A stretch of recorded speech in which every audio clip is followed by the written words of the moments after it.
A free Karen Read.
Truth revealed, darkness congregating, mobster lawyer, chilling to the bone.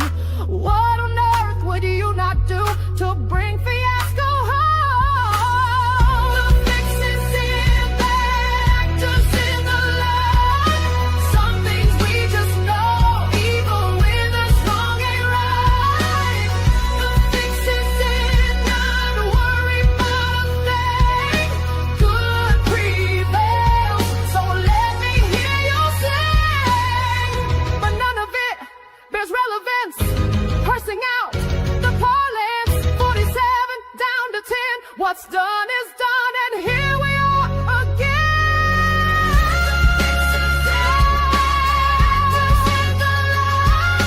Some things we just know, even when the song ain't right. The fix is in, not worry about a thing. Good prevails, so let me hear you sing. So have faith, justice will prevail. Can you feel it? The thinning of the veil. Black, white, day, night, the Commonwealth derails. Sit down, motherfucker. Sit down, weasel demon. Hush now, talking cheap. The universe sees what you're doing. Around the world, sending love and light to Karen Read and John O'Keefe. Our outrage fuels the fight.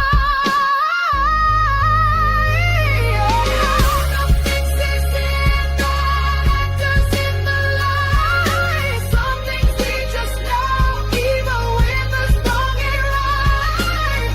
The fix is in not worry about it, not a thing. Good prevails, so just let me hear you sing. It's disgusting, it's exhausting, but if she can't do it, so can we. We ain't got no quit, justice prevails. Free Karen Read.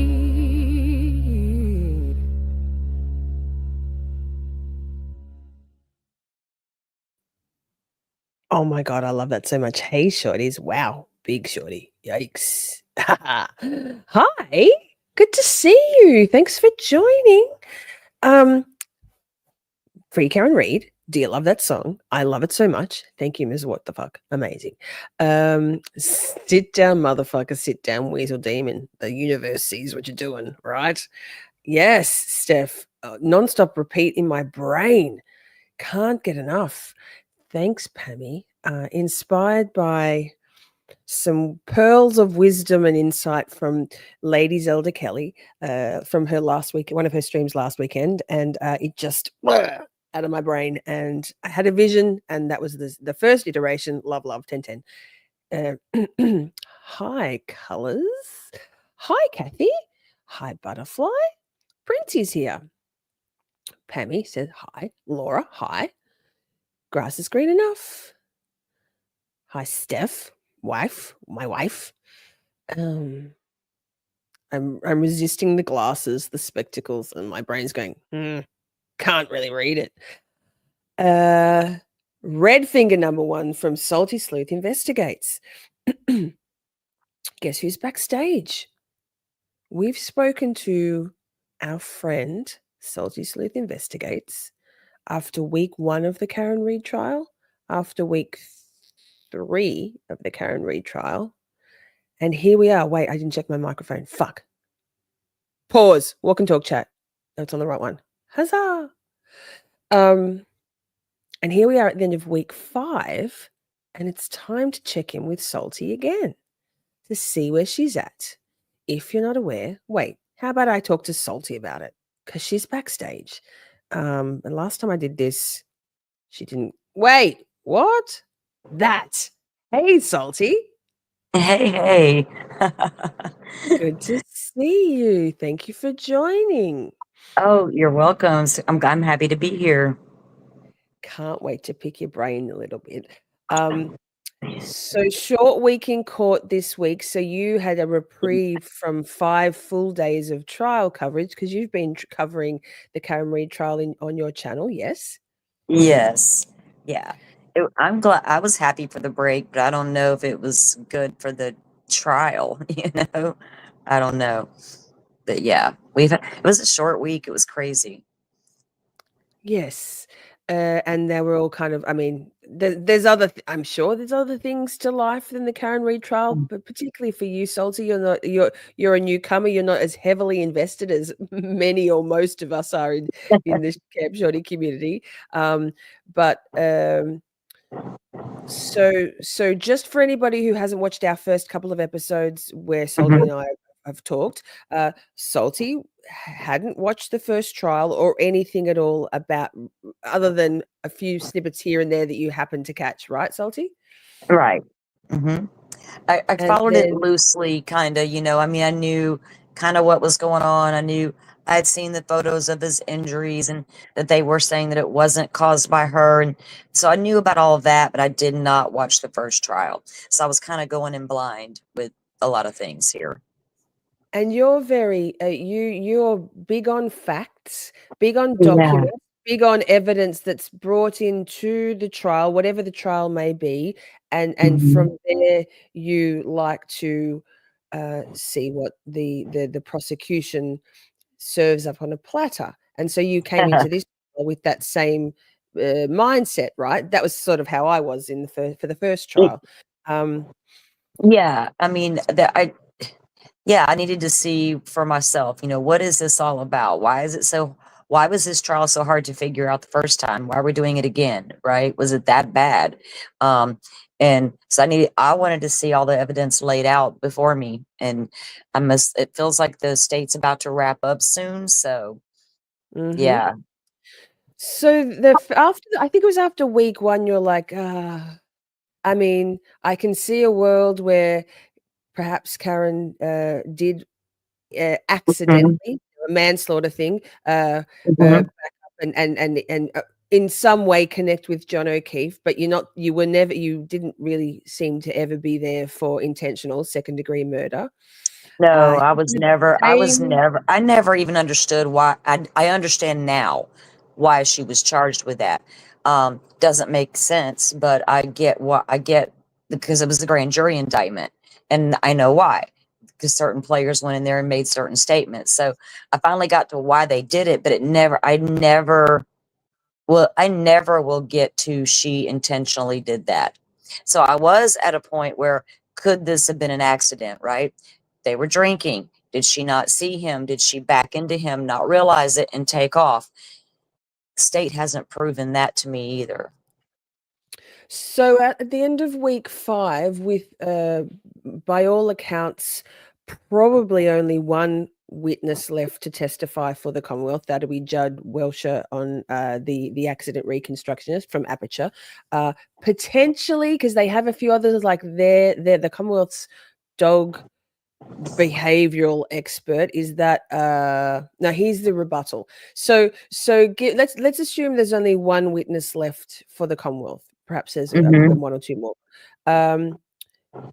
What are your thoughts, Salty, on how much weight that witness testimony, that expert witness testimony, needs to hold to push you to beyond reasonable doubt for, let's say, all three charges, all three counts.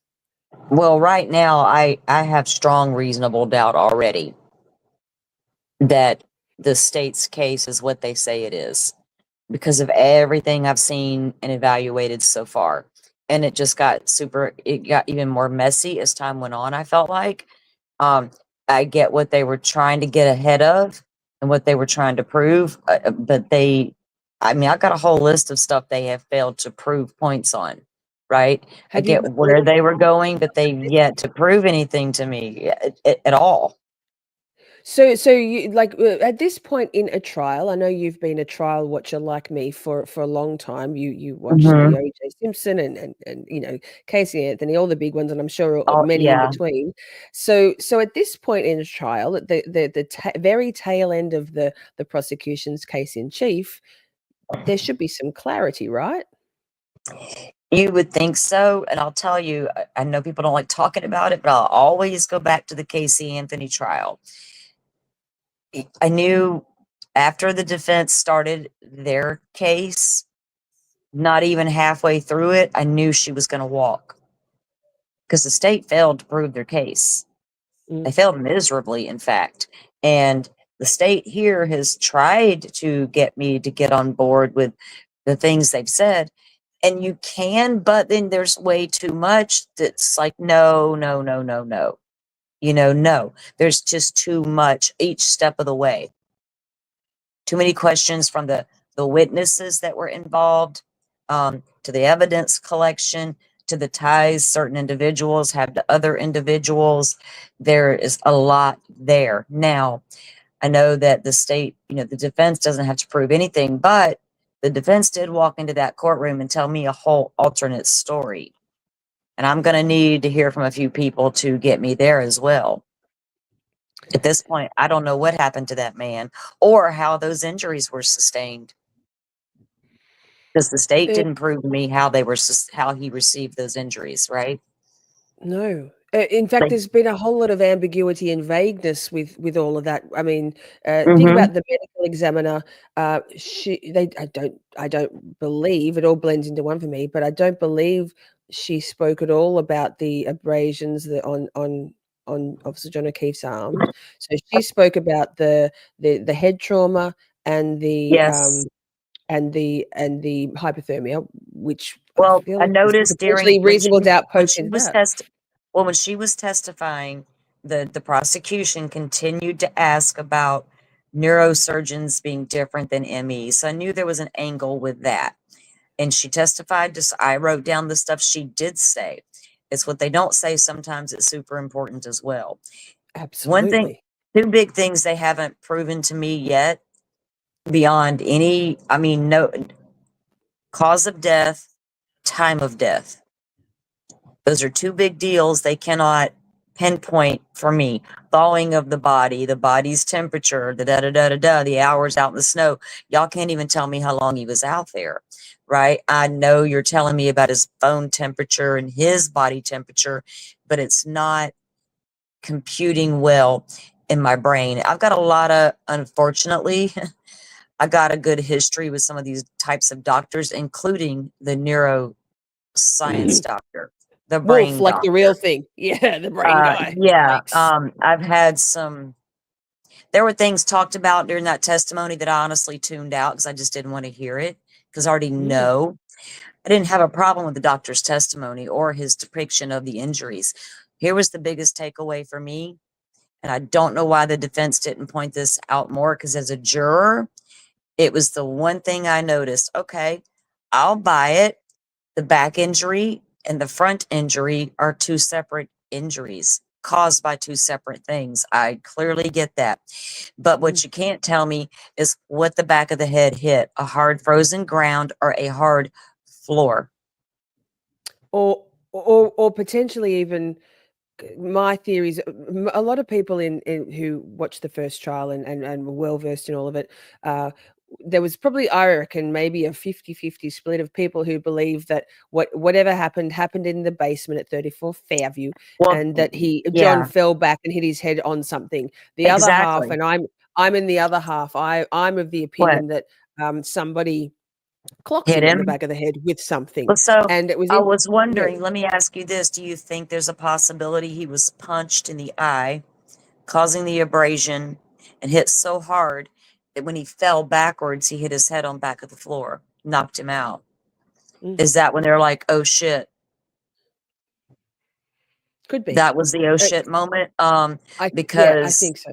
I think if they want, because the defense told me he was in that home and that's where something happened. So the injury described could have been caused by a hard floor, not just a frozen ground. And that was my biggest takeaway from that whole thing. I have Yes. no critiques on the doctor.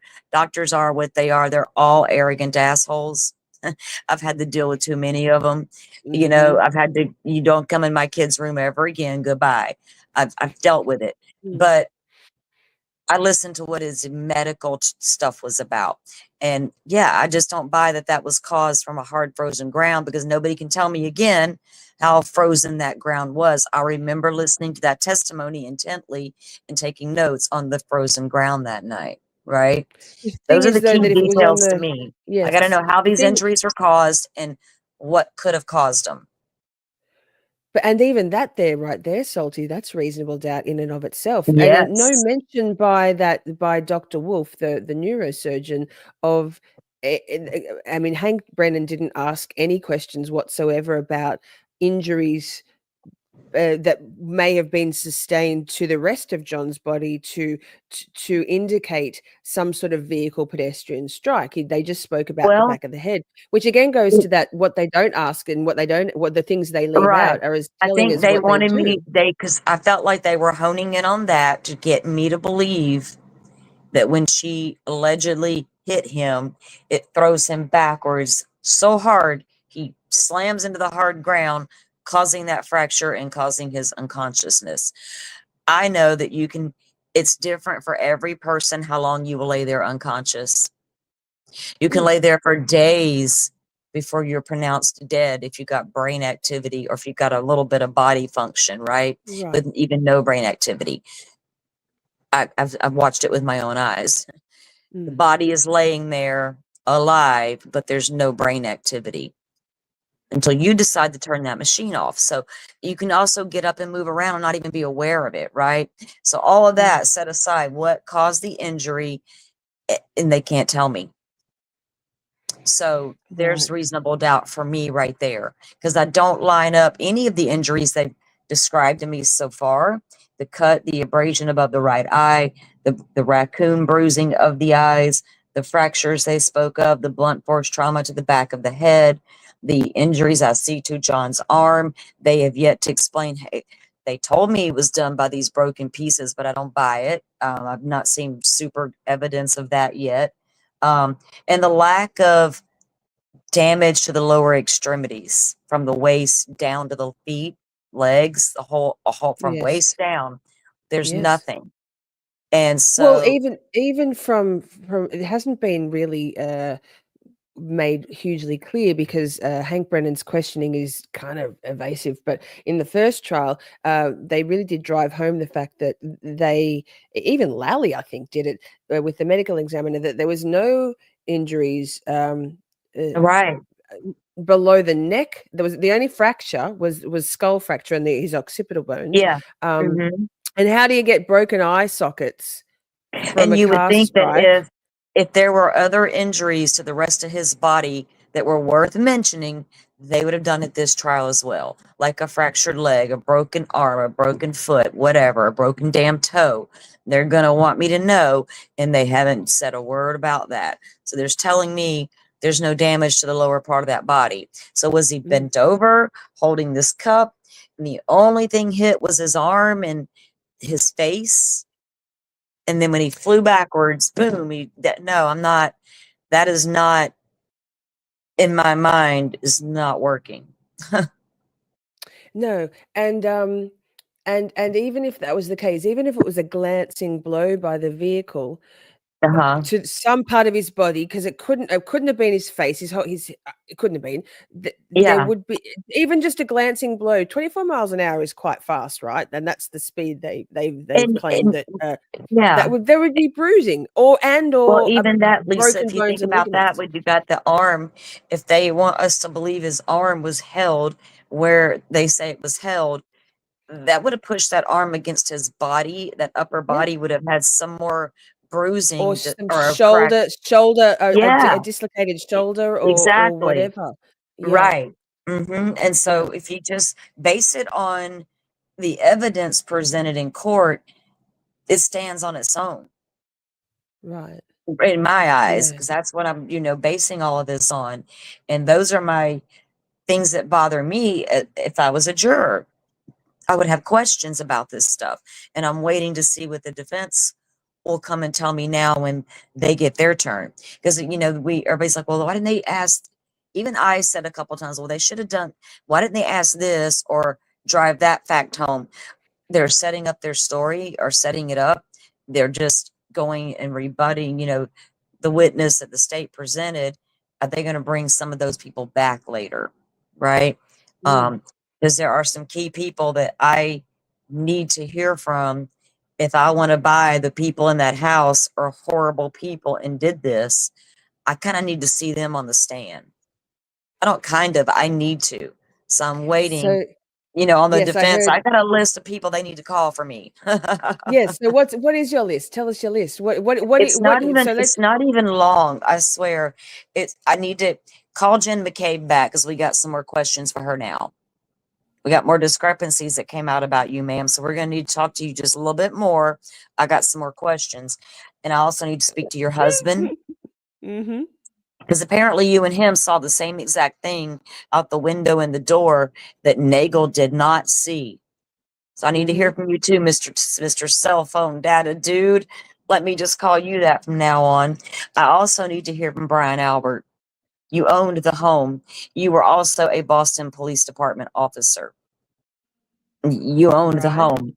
You owned the dog that allegedly may have had a part in this. I need you to get up there and talk as well.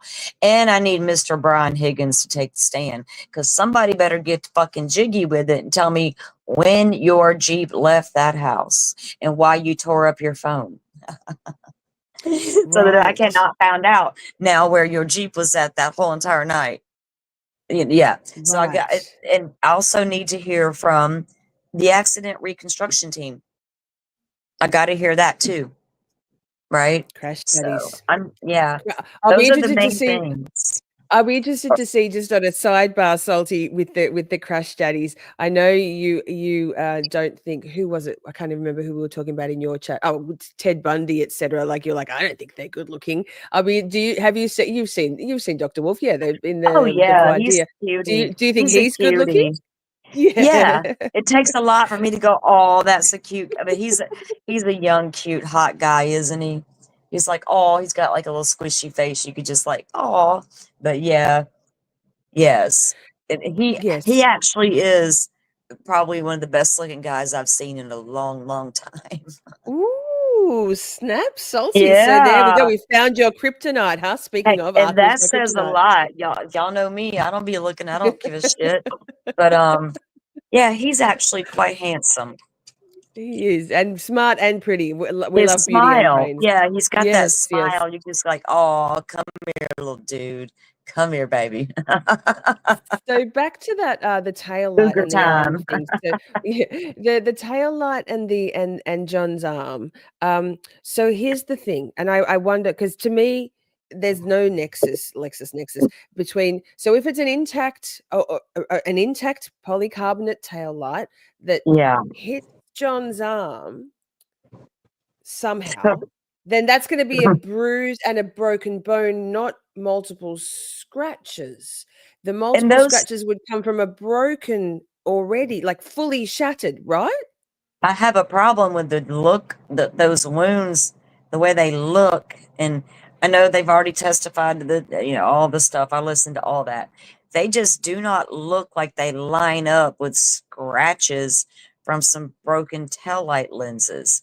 Like that shit would have had to gouge that arm, and it's Yes. kind of sliced open, but not deep. I get that it's not terribly Burrows. deep, but yeah, Mm. it's a pretty good gash, right? And then the shirt just has puncture holes versus Mhm. tears. Um, as a parent, okay, you guys have kids that run around outside, they fall down, they hit a rock, they tear the clothes. You know, sometimes you get a hole, sometimes you get a rip. You know about how bad your baby messed up out there because you can tell about the damn clothing all tore up.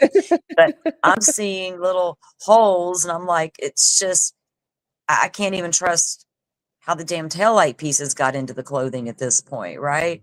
But that just doesn't match up with a taillight pieces doing that and nothing else to the arm. Or the impact of the vehicle, it's the weight of the car itself, not hitting the bone at the same time. The taillight pieces are gouging into this man. Doesn't line Mhm. up. Not from an intact taillight at that point. There would be bruising and broken No. bones, or Well, but then the state wants me to believe though, when she backed up and hit that man, that taillight shattered. it's polycarbonate, man. That's like I they make know, but how else do you shields for explain? riots and stuff. Okay, but how else do they explain all these multiple scattered pieces everywhere? If they don't want me to think that thing busted on impact and poof went everywhere, then what do they tell? Then how did y'all get it all busted up? Y'all did it at Sally Port and took it back. Okay, so they're telling me that it happened on impact and was scattered right then all over the crime scene and then covered up with the snow all night long to be found up to a week at multiple times later by random people. We got a 2.5 weeks. It was 13. almost 3 weeks, Yeah, Salty. It was well, almost 3 weeks, we and the got biggest this. pieces were found last. Well, but one of the biggest, we also got the 13 fiasco and the way they went about their search, and nothing was documented and nothing was in coordinates, as to where they found the pieces. You got the Proctor finds, I call them the Proctor finds at random times. Then I got a problem with Higgins' trauma buddy chief riding past the scene and like, oh, shoot, I see a piece of red lens out there. Let me call somebody. Hey, y'all get back over there. I just passed by and saw a red piece. Oh, gee, thanks, Chief. We're on it. No, no, I got problems with all the way. So that's what they want me to believe, though, that it exploded on impact with John. And that's not, I don't buy that. Right. Shit. Yeah. I've No. watched my dad tear up vehicles for years in the woods. They don't tear up that easily. No. And these days, back in the day, taillights were made out of just plastic and or glass, as in the case, I'll the tell cover. you, right. Now Years these days, it's ago, polycarbonate. me and my cousin were in the woods, and she had a little Chevy Chevette, and she had a friend that was parked right dead. It was just three women in the woods drinking, Deershining, and we jump into the two vehicles. That girl jumps into her car. My cousin and I jump into her car. My cousin floors it, but she was in reverse. We slammed the car behind us. We both sat there just laughing our tails off for a few minutes. Then we decided, oh, we might want to jump out and look for damage. No damage to either car, none whatsoever. We hit that car full force. I mean, she gunned it. And we could not believe there was no damage, right? The next day, we felt damage to our necks, but that's besides the point. I've seen vehicles, I've been to demolition derbies all my life, off and on. It takes a hard hit to bust, even on old school cars, right? Mm. And a car like hers, and the way these taillights are designed, they're not designed to bust that easily. No. They're And not. also that amount of force to a Right. human body is going to create more than just some superficial scratches and furrows on Officer John O'Keefe's arm. No bruising on the body whatsoever. For the amount of force required to break polycarbonate, there needs to be, like Steph said before, for every action there's an equal and opposite reaction. Right. And Because so he would have like bounced. I mean, just yeah. if when you hit something like that, the impact would have been hard, but he would have immediately been flung away from that impact. And you know what I mean? Because my ex-husband and I, we hit a kid one night. They were drunk Ooh. walking down the middle of the road, and we tried to avoid them once we realized they were there. And he hit the brakes, and as we slung around, the quarter panel hit the kid. I thought we hit the truck ahead of us, but we didn't. It put a Yikes. dent in the car, but the kid was okay. Luckily, we didn't even get a ticket. The kids got in trouble. Their parents got in Phew. trouble because they were drunk. It was a whole thing. But it things happen, right? Even us hitting that kid caused a dent in the car, you know, and I saw what little bit of damage Karen had to the car. Mm. The busted tail light, and that's debatable on how it even happened. I saw her hit John's car. Could Yes. it have So you cracked? saw you yes, yes. Yeah. So if it cracks, could it start to break apart and fall off? And yeah, but is she over there at Fairview, you know, hitting the gas and letting all them pieces fly off into their yard? No. She's No. not going up and down the road at Fairview looking for shit. Y'all are. They're not y'all, Yeah. but the cops are. Yes, yes. Karen did mention that the next was it wait, now I'm thinking, was it Karen?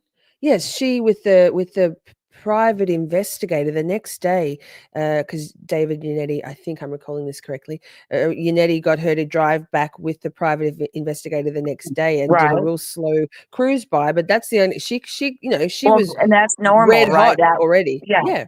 that would be a normal thing to do with your client if you're investigating something. I don't see anything wrong with that at all. But yeah, you know, the fact that they haven't given me a cause of death, a time of death, they can't tell me how that injury occurred on the back of the head. I got questionable witnesses already that have too many ties to the family members. Cops that have too many ties to the family that lived at the home that have been mentioned that I've yet to hear from. Proctor, Tully, Mm. Link, Higgins, the Alberts, you know, the list, the evidence collection, the solo cups and the leaf blower. Really? The CERT team issues, no security at the scene, documentation of where things were found, random pieces found at various times, the glass on the back of the SUV and the hair. Really? Okay. The Sally Port questions. Um, you know, Really? The magical hair of the glass. yeah, the chief Oh. that rode by and saw the random light. And we go, then let's not even go into the cell phone and cloud data bullshit, conflicting information. We don't know when House Long to Die in Cold was searched. And at this point, it doesn't matter. All her other messages are just as damning. So whatever. Then you got a discrepancy in your two of your witnesses. I'm going to say witness and Burgess because I don't think their shit lines up at all. Mm. I need clarification from the Caves on what they saw versus what Nagel saw, and I want Higgins to tell me where that Jeep was at. I got issues with those family text exchanges about the guy. The guy didn't go in the house. Okay, what's that about? You know, Carrie is telling them everything. All right. Well, I also need y'all to come out here and don't even go on that damn phone frozen shit, phone battery stuff, right? You got your So 3-point turn. Now the 3-point turn was no longer in front of the home. It happened over there at Cedar Crest at 12:23. Gotcha. I can go through the whole timeline of what this phone was doing, I love allegedly. you. So no, there's a lot of questions for this So prosecution. They have really, left. Yeah, they so failed, so man. what you've got Big old fat F. now, they have. So what you've got now is really a buffet, a mountain, an all-you-can-eat buffet of reasonable Yes. doubt versus the Well, needle pushed girl, anywhere how beyond. many Mm. weeks are we into this trial now? I wrote a freaking 5. book over here, and that's just my narrowed down 3-page list of my book. I've got Yeah, that's lots more. amazing. I got lots of questions still. I could, but still. Now I'm waiting on the defense to bring me their story and their witnesses, right? And I need them to call certain people and ask certain questions. I'm so looking forward to that part of this trial because I'm bored now with Yes, it is this boring. part It's of it. maddening. Ah, Yes. And if you're getting if the Commonwealth, and not that I want this, but if the Commonwealth were actually making headway and pushing beyond a reasonable doubt, or even moving the needle Yeah. whatsoever, it would be interesting. But it's just kind of like, what the fuck is all this? Like, what is Yeah. this? What are you Right. doing? And if they honestly gave me something that made me go, maybe, but they haven't. Even when they're trying to show me that Karen Read is some lunatic woman out there, just another average woman out there running amok, drinking and flirting with men. So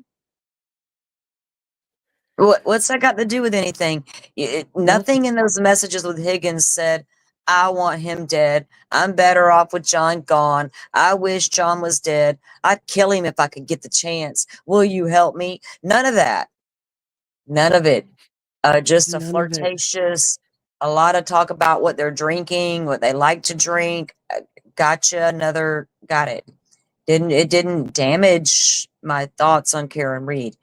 As far as them playing all the clips. That was going to be my next question. So Ah, a lot of us, us from the first trial who are watching this for the yeah. second time are like, oh, these clips could be the ipsy dicks of it all. Like these clips could be what makes these jurors go, bad vibes, don't love Karen, gonna convict her on something. So you, as someone who didn't have any feeling either way about Karen Read, because you didn't have any preconceived notions or ideas or Mhm. understanding of anything to do with anything, where are you now? What impact do those clips have on you and your perception of, one, Karen Read, and two, of the Commonwealth's case?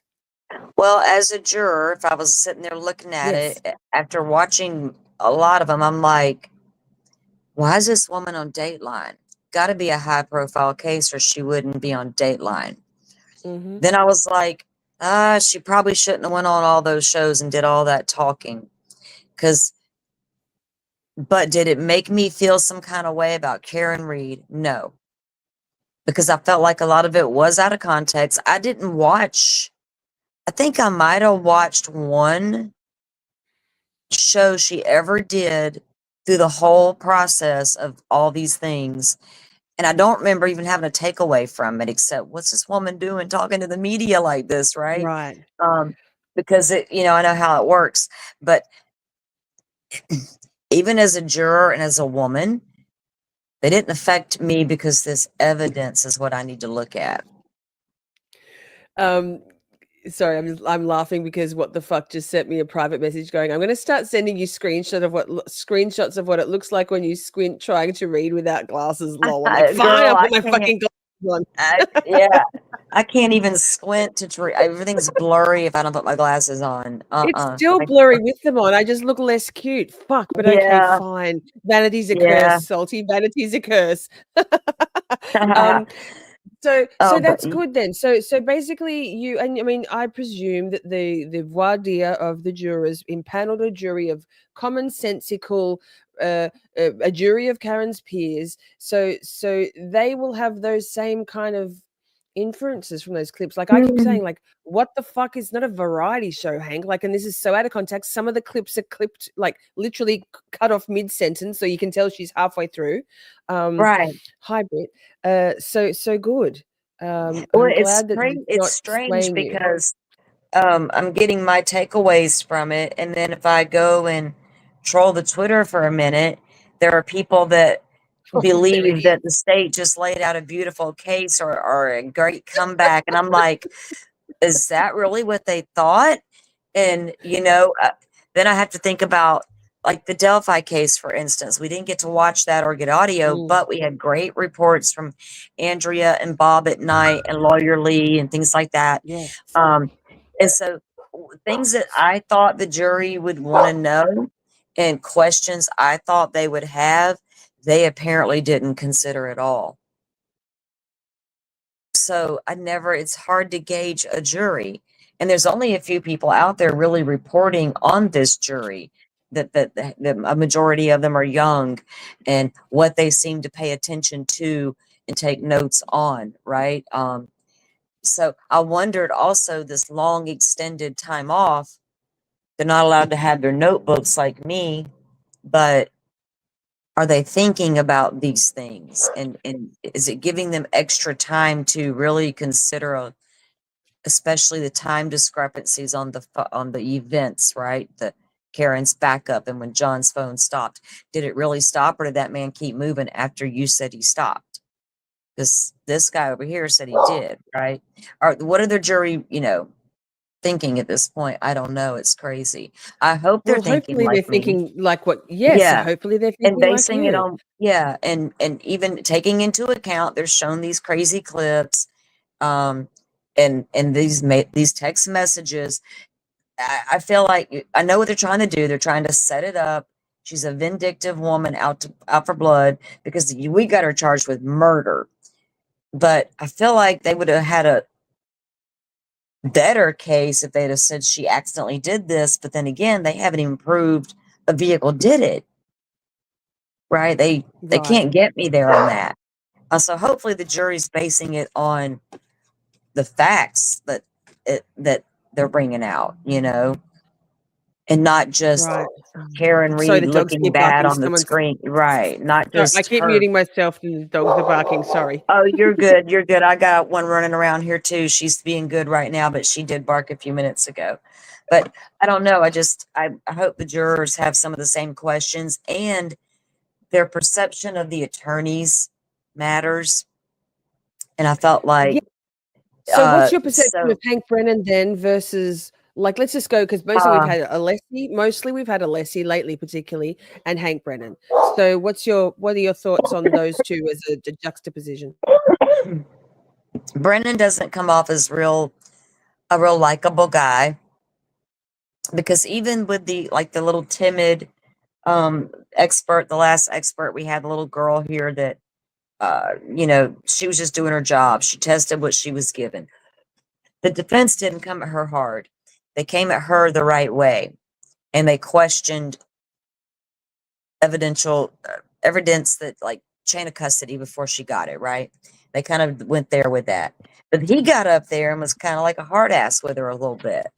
And I think they even had an objection, the defense, that the judge agreed with at that point. But there were a couple of times I felt like he was really going in hard at his own witnesses. So the prosecutor was kind of unlikable. So unlikable, yes.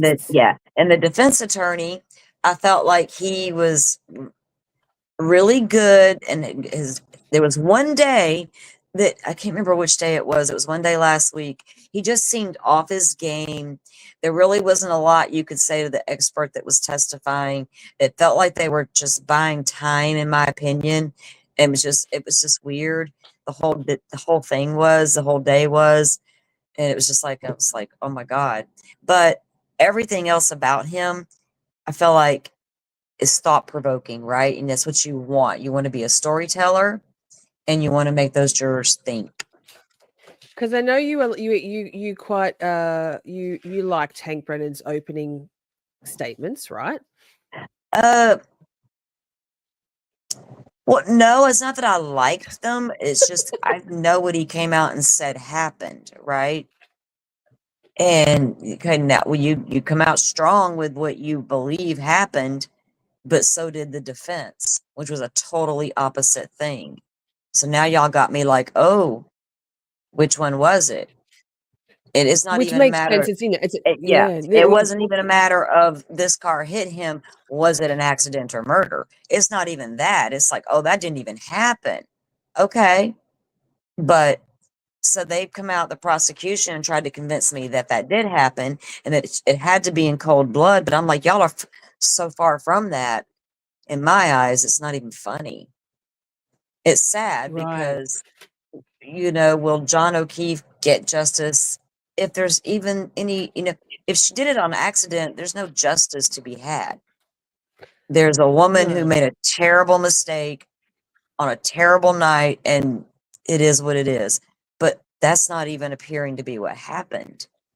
You know, I don't know. Sorry, I'm not laughing at you. Ji says, didn't Hank Brennan make one of his own witnesses cry? Some guy early on. Yes, it was was his name Becker? That Um, firefighter Becker, I think it was. yeah. that was we went through that at much. My empathy was like, oh, this poor man, and we were speculating in chat whether he was nauseated So and feeling sick or whether he was stressed. I got stressed vibes from that guy. if you know, it's odd that the state has put on two witnesses, McCabe, Jen, and Nagel, testifying to the same time frame of event there, seeing Karen's car out front, but both of those witnesses testified as seeing two different things. Mm. And the state, the defense should really point that out when they're up, and I think they will, I think they because will in their closing that's arguments. huge. Because Nagel he's not lying, in my opinion. What is he going to lie No, for? Nagel in even he's not by all accounts he's not the nicest guy IRL, but I think his testimony was pretty credible. Yeah, At I don't both know him times. like that, right? So why, Mm. if he's going to lie, he's going to say there was a Jeep there to Yes, corroborate he's the good. Yeah, McCabe's story. yeah. But and how could it? He says, you know, when Karen pulls up and they fall in behind her, and they're in front of the driveway, and she's just a car length ahead, and then she goes up even further. She couldn't have been going up further if there's a whole ass Jeep in between them and all these things, right? She'd had to run that Jeep over to start with just to get past it, and there was no Jeep Mm-hmm. there. He didn't see tire marks out in front of the yard, but the McCabe's both claimed they saw tire marks out there indicating a 3-point turn, which we know happened over on Cedar Crest, not in front of that home. Yes. I wonder whether they had some phone data somehow early on, which was not from Proctor, they being the McAlberts, that they knew Yeah, that there was some sort of 3-point turn, but it wasn't clarified yet that it wasn't actually on Fairview. And where so that that's where turn that occurred. yes, and so now it's come Yeah. out because they've got more precise data. So Well, now I all of a mean, sudden emergence data. yeah, and now all of a sudden your new data, or your more clarified data, your up to date data, your software update data, what the hell ever data. Now y'all Mm. saying she's over here at Cedar Crest doing that 3-point turn because they passed the street, did the 3-point turn, and came back. That's when they met Nagel at the intersection. Ricky Yes. clicked his lights. Go ahead, Karen, or car, SUV, Mm. whatever you are. The girl in the Mhm. back seat of Ricky's truck, the headlights hit that SUV as it turns. She sees two people in the SUV, a man and a woman. Karen turns, they turn in behind her. John disappears off the face of the earth at that point, never to be Mm. seen again until the next morning at 6 a.m. in the snow. Because nobody saw him get out of Karen's car. Nobody saw him walk across the Mm-mm. yard. Nobody saw him get hit. Nobody saw him. So I don't know where John went once Karen turned onto Fairview from Cedar Crest after doing her 3-point turn. According to the data, John did some walking up and down some stairs. Hmm. Right? Yeah. Ah, I mean, there's a too lot many of theories out questions, there. girl. Yeah, there's a lot of theories out there about that. I used to say, and I've shifted slightly. I used to say that was basically down the stairs, no reading, up one ascending flight, down up. I don't know, and then getting back out again. But with Colin Albert at the top of the stairs, the two Bryans down the bottom in the basement. But I don't know if you've heard of a channel called Dream Feed Media. Grace, she's done a lot of sort of experiments and tests of stuff, and she got her an old, like she had an iPhone that she had found, had in the drawer, an old model, and she but it had it with the same what's it called, the operate iOS system, and she did this experiment where with that phone in her pocket, and if she threw herself to the floor, like fell to the floor and stood up, fell to the floor, stood up, she could register the same number of flights of stairs. I think for her, she adjusted it to John's height versus her height, and Mm-hmm. it was basically 6 fall downs, and either stand up or pull back ups. That actually registered that number of flights of stairs or steps taken in ascension, which would go to support a fight, a 3-on-1 or a 2-on-1 fight where if he was being beaten and pulled up, dragged up again for another hit in the face might make sense. It might also make sense then if he had his phone in his pocket and his pants, maybe he didn't wear a belt, if his pants were getting pulled down, and then if he's vomiting in one of those beat down, fall down, drag back up, then maybe it goes down onto his boxes, the vomit on his boxes, because there was, vomit on his boxes. But then that was before all the stuff's come out in this trial. So I mean, it was a plausible theory that she tested and it worked. But Yeah. Well, even Court TV, Vinny and Cody got in the car and first they were at the hotel. They go up and down the stairs to make sure their little iPhones are registering and counting the steps. And they got in the car and they drove in that route. And that, you remember how the expert said it was because they were driving and they drove up an incline. Yeah. And so they drove that route and it showed nothing. But, in the Delphi case, Libby German had an iPhone. Now, granted, it was an old iPhone, right? But over the years, as software continued to update, they continued to try to get information from that child's phone. It was the biggest debacle you've ever seen. Y'all think this? I don't even know if I trust Apple data. Ever. I don't trust Celebrite anymore, Salty. I don't trust Celebrite anymore. I'm devastated. What happened to Apple doesn't want everybody to know that this and that. We don't even know if Libby's phone had headphones plugged in or not. Why all of a sudden this flood of information came into that phone when y'all claimed the phone was off, but yet the records show that's not true. No, come on. There was way too much. Then we had a phone expert testifying on the stand, then decided at lunch to Google something pertaining to the iPhone. We're like, fucking really? Googling it? We could do that for you. So I don't like this iPhone shit at all. I don't trust none of it, right? They're telling me. None of it can be trusted at this point. Crazy.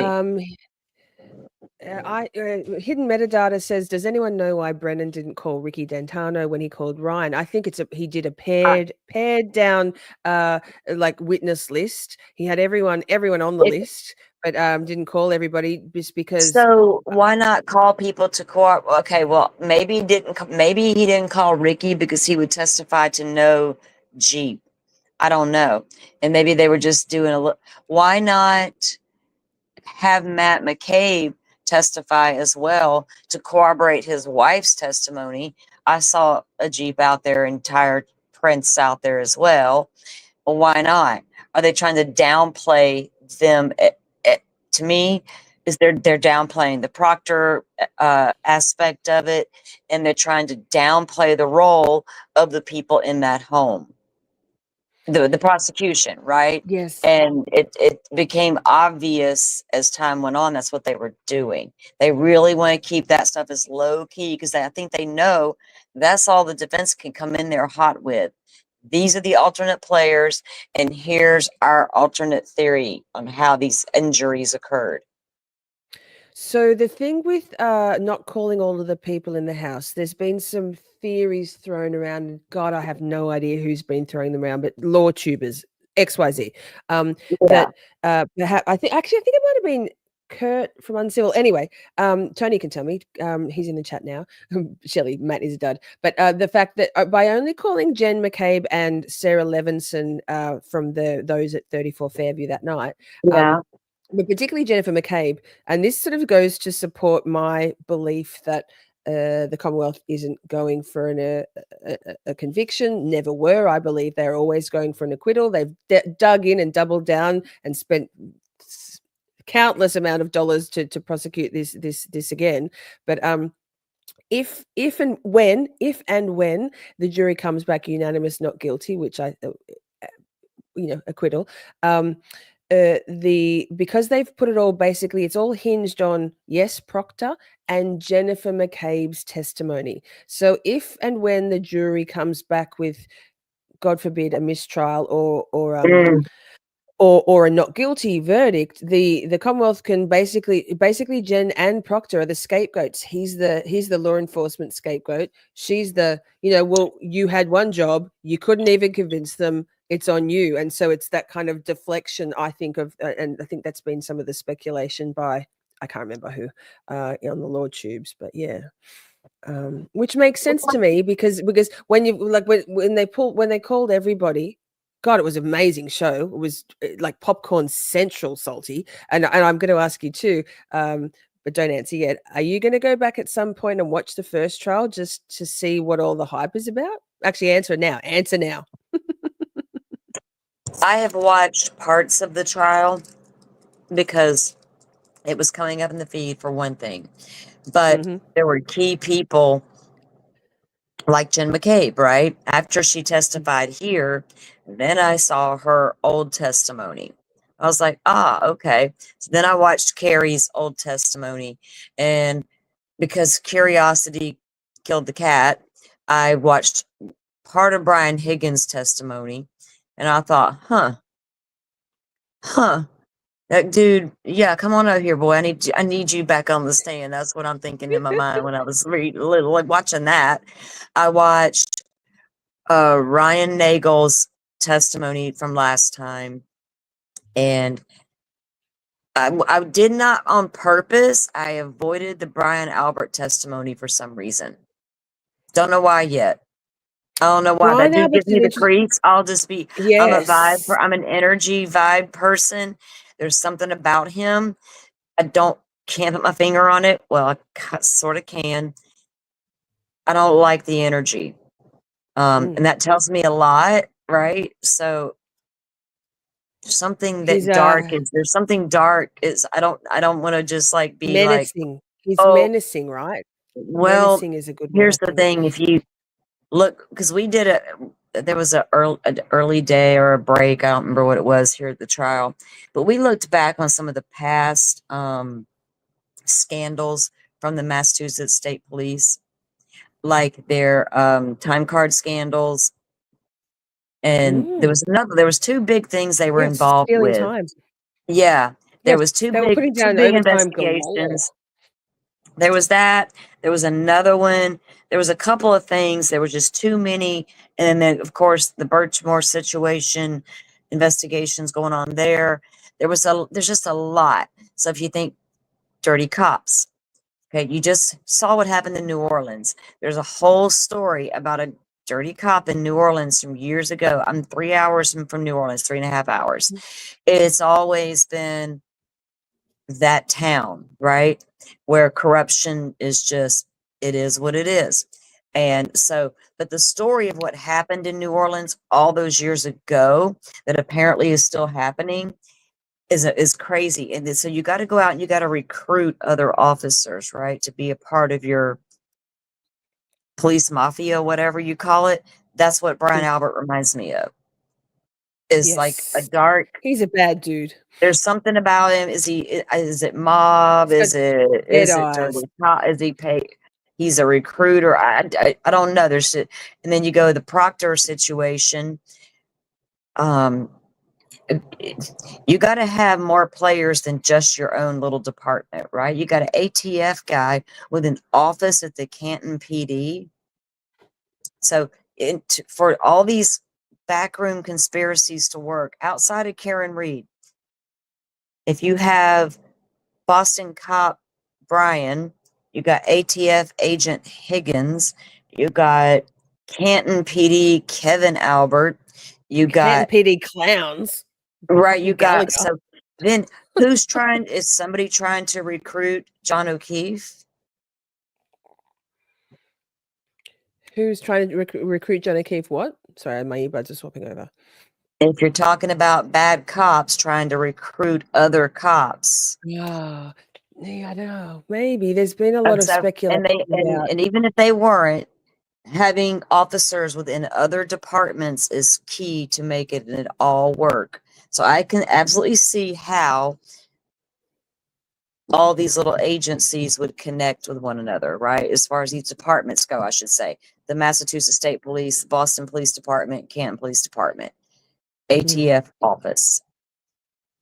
Connect, is they can all be connected and all be a part of the little dirty cop group, right? That and this is the norm for them to do what they were doing. They just didn't expect it would become this, maybe. Yeah. If I'm going to go Tony's hard ass on a conspiracy theory, I'm going to go hard ass on a conspiracy theory. And it's going to work in my mind. So they can't just decide to be dirty cops overnight, right? They didn't Oh just, no, lifelong. right? You know what I'm Quid saying? pro quo. You scratch my back, I'll scratch yours. Yeah. Dodgy shit that they've been doing that they all It's know. probably been They all going on for know. years, right? Years. It's the That's culture. the Really if okay, let me say it this way. Disclaimer. If Brian Albert is a dirty cop, it has been going on for years Well, I've always said and that I think years. that Brian Albert has something over Meatball Morrissey. I've always believed that why would they be Maybe. going this hard to protect the Norfolk County District Attorney's Office, why would they be going so hard to protect the McAlberts to the point of paying people like Kate Peter, Jennifer Covendaffer, Well, it those three people. happens. If you look at Grant Smith Ellis, yeah. like fuck. Wait, I've got All right. something about Well, that. look at what's going on in Kentucky with the sheriff who shot the judge. The sheriff shot the damn judge, right? And so the judge's Yeah. brother-in-law or ex-brother-in-law was the prosecutor in the town. And he recused himself. But if you start looking into that case, those ties ran deep. They all knew each other and they were part of the good old boys system.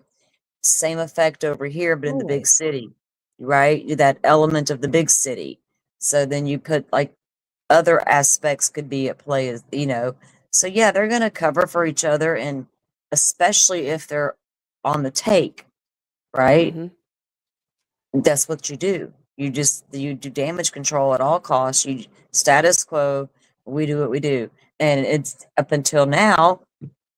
It was okay to do it, and they got away with it, right? Until is that what's happening here? Because it very could be. Could be. And why go to all those links to say that woman murdered that man? If you wanted to cover up for your friends being assholes and killing that man and tossing him out in the snow, and then y'all decided, oh shit, she's screaming, she hit him, let's pin it on her. Why didn't you just say, oh my God, you ran over him by accident? Everybody would have called it a fucking day. But no, they went hard, right? Exactly. Now, I Why? just want to exactly. Hey, that just prompted me to think about like talking about all the dirtiness, right? And all of the weird Yeah. shits. Well, let me just pull up a screen because I found this very interesting. So, ostensibly, a bit like the choosing the alternate jurors, it's a lotto system for the media who get to be in the press gallery, right? Let me just get this up on screen. But Jess Machado and Aiden Turtleboy have not been in court for the last 4 weeks. So this, let me see if I can get this. So this here is court Karen Read trial, weeks of courtroom access by media outlets. Now, I'm not sure if you know of the law of Grant Smith Ellis, also known as Towel. He's quite a controversial figure, quite the odd bod, quite the agitator, fake news all over the place. Speculated that he is paid McAlbert. He's won the lottery 6 weeks out of 6 weeks. See that graph there? He's the top guy. Then Yeah. John DePetro, besties with Jennifer McCabe, also 5 weeks. Then you got NBC Boston and Boston.com and Court TV have all got press passes for 4 out of the 6 weeks. The Associated Press 3, Greg Henning from WCVB TV, both 3 weeks. ABC News, Aiden, 2 weeks. Gretchen Voss, 2 weeks. The Boston Herald, 2 weeks. Christina Rex, 2 weeks. The Boston Globe, 2 weeks. And then Jess Machado, who's very vocal about things and actually has a what do you guys call them? A restraining order? What do you call them in the states? Intervention order, restraining order. Restraining She has order. she has a restraining order against Grant Smith Ellis, who assaulted Jess Machado on camera in like the first week of the first trial. So how many seats and how many applicants? Asked Tony. I think they have 10 media pass seats. So I may be wrong there, but it's less. It's 10 or less than. It's just those back. I think there's maybe even 8. It's the back the 2 rows, but one of the in the courtroom. One of them is it 2 rows? My brain. Anyway, that's interesting though that the top 2 winners of the courtroom press pass lotto are the 2. Well, Grant Smith Ellis is. He's a whole separate story. He's a whole vibe. I actually had him scheduled to come on my channel and he bailed at the very last minute, came on for 5 minutes. It was a whole fucking thing. It was so scandalous. Oh my God. Anyway, but I found that interesting. Basically a 50-50 chance each week. So this guy who wrote, he's a, wait, let me get rid of this. Where's my mouse? This guy who wrote this article, Jonathan Bowen. He's a statist. Wait, he has a degree in finance, which he's a statistician, gambling. He basically goes through statistical analyses, and this means nothing to me, but I'm happy to pop the link in chat, or if anyone's on Twitter or in my Discord, I've dropped this article. But basically did a full statistical analysis to work out the probability of things. So the joint binomial probability calculation seems interesting, right? Grant Smith Ellis has been afforded entry into Karen Read's courtroom 6 out of 6 jurors, and John DiPetro has been afforded, 5 out of 6. So the probability of Grant Smith Ellis being randomly selected every week, 6 weeks, is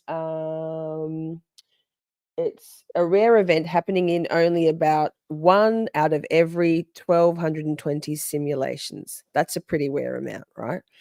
John DiPetro is obviously a less high ratio, but there's for just Grant Smith Ellis. Wait, my mouse keeps skull. Didn't see what you said. What is DiPetro anyway, besides a wormy little mutant? I mean, who is he? He's just he's one of them. There's photos of DiPetro talking to Jennifer McCabe outside the courthouse. So that's all we need to know. Like full chit chats. He is offensive.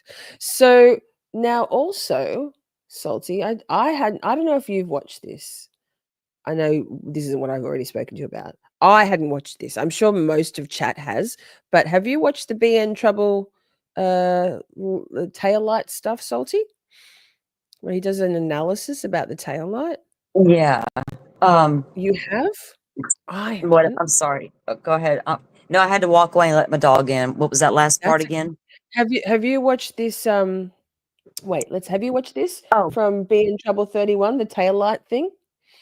No, I have not. Those man. Beginning Is of it about the the tail end. light pieces? Yes. Arm versus tail Okay, light, cool. 25 miles per hour.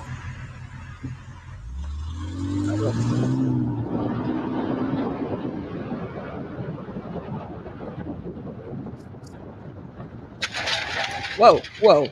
Ow. This is tail light. What speed have I got it on? 25 mile an hour, arm versus tail light. Here we go.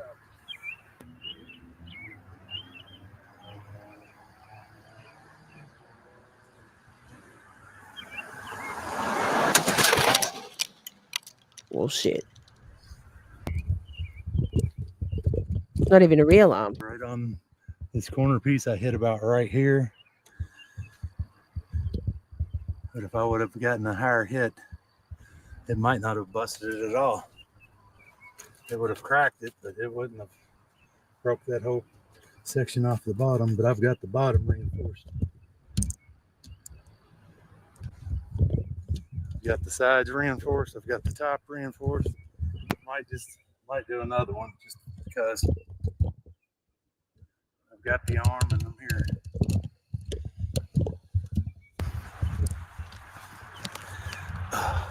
Look at the bone that's broken.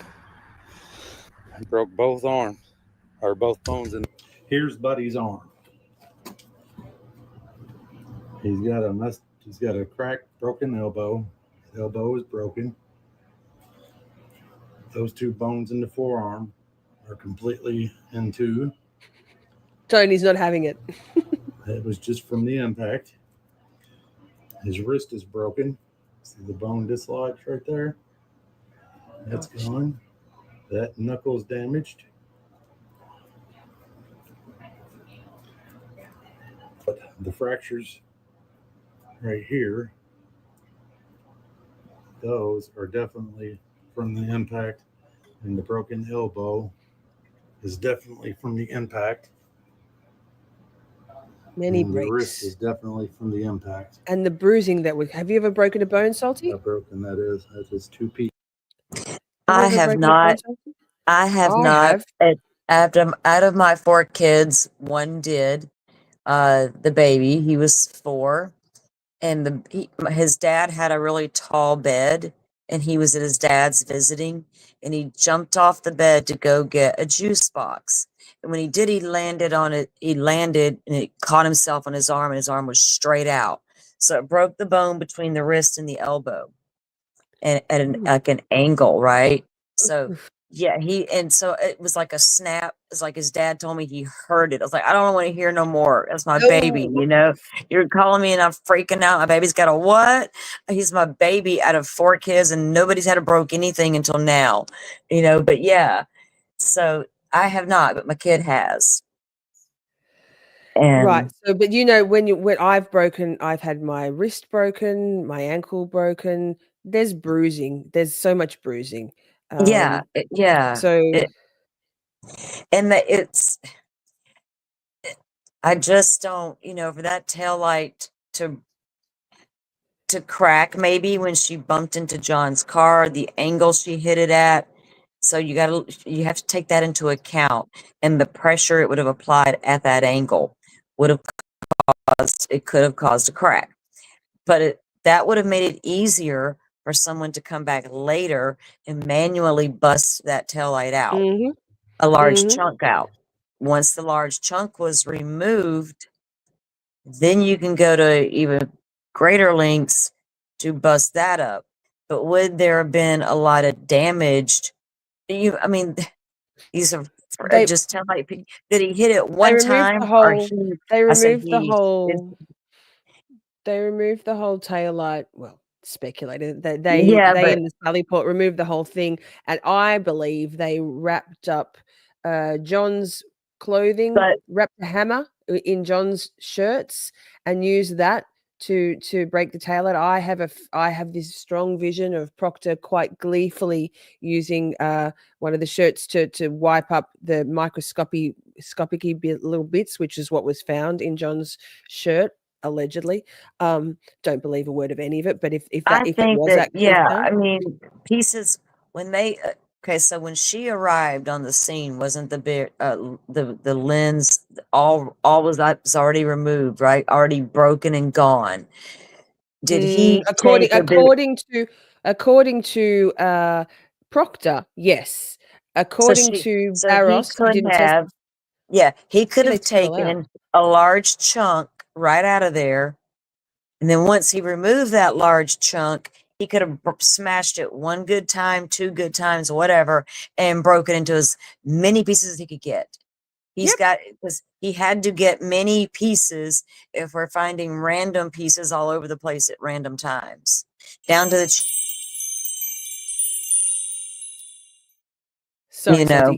nice. Yes. So I mean, basically, that's the nexus, though, right? That Proctor is the link to all of it, and even with those, he did it very poorly. And that's what the defense is getting at when they go up and do their questioning, because they want to keep pointing out that Proctor had the access. Proctor is the one who helped with the, was there when things were removed. Proctor was there when pieces were found at random times.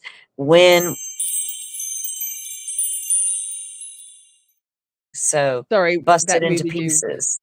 Yes, But yes, he yes. would have had to have busted it into pieces in order to get all these random pieces to go throw out there. Arca says, I would like to know what direction the light was broken. Do you mean the crack, the original crack, when it was still in place in Karen's Lexus?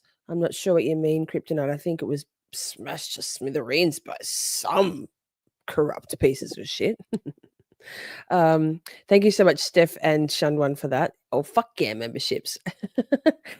Tony says, I guess that's what we say here. It is. We cuss a lot around here, Tony. Yeah. So let me think. Now, my brain said thinking. What are you talking about? None of the pieces. Yes, exactly. None of the pieces that matched were found till 7 days later. Right. And the fact that they got miraculously bigger and bigger, those taillight pieces with melting snow. And let's not forget the residents of Yeah. 34 Fairview, as if they didn't go out of their house for fucking 2 weeks and not And see those so, chunks, like a chunk like this.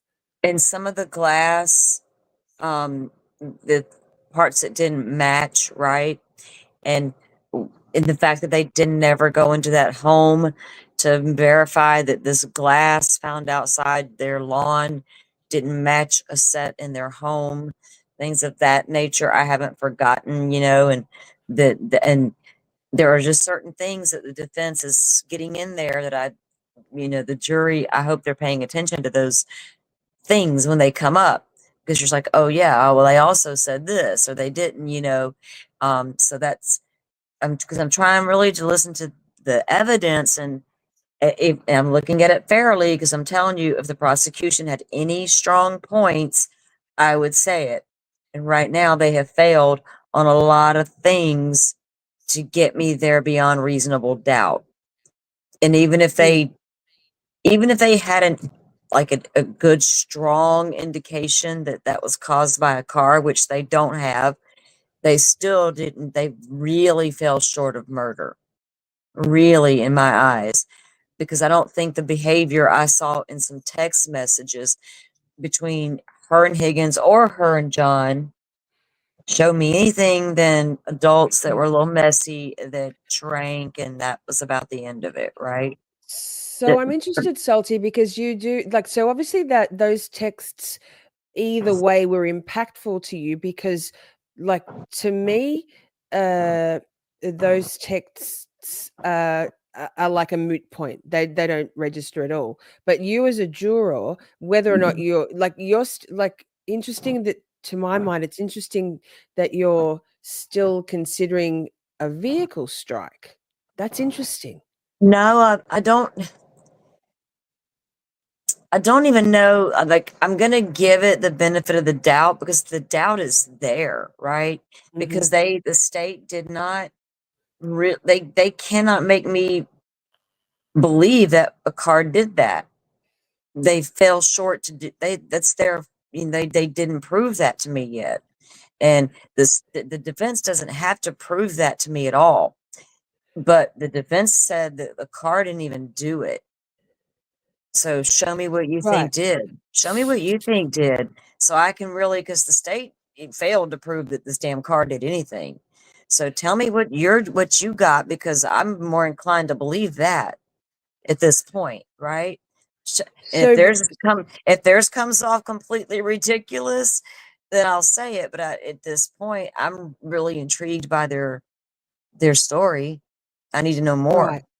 Because assuming you're a juror and Yeah. you've heard this stuff about that still plays in your mind that at this point we haven't heard about any vehicles. There's been no evidence either on even according to the medical examiner, no evidence on John's Yeah. body of a vehicle strike, and as yet, having not heard from the Commonwealth's aperture guy, Judd Welcher.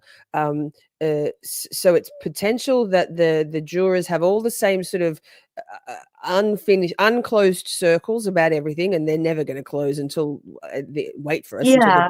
the defense. But that's still a possibility, I guess, to the jurors, because it's still in your mind, like you're still. To me, it's just some discard. It's there. Right. But Right. that's with And my knowledge. well, that's because those of you who have seen the first trial, you've seen the experts already come into play, that the whatever testified before, and you made up your minds based on what you saw, and that's fine.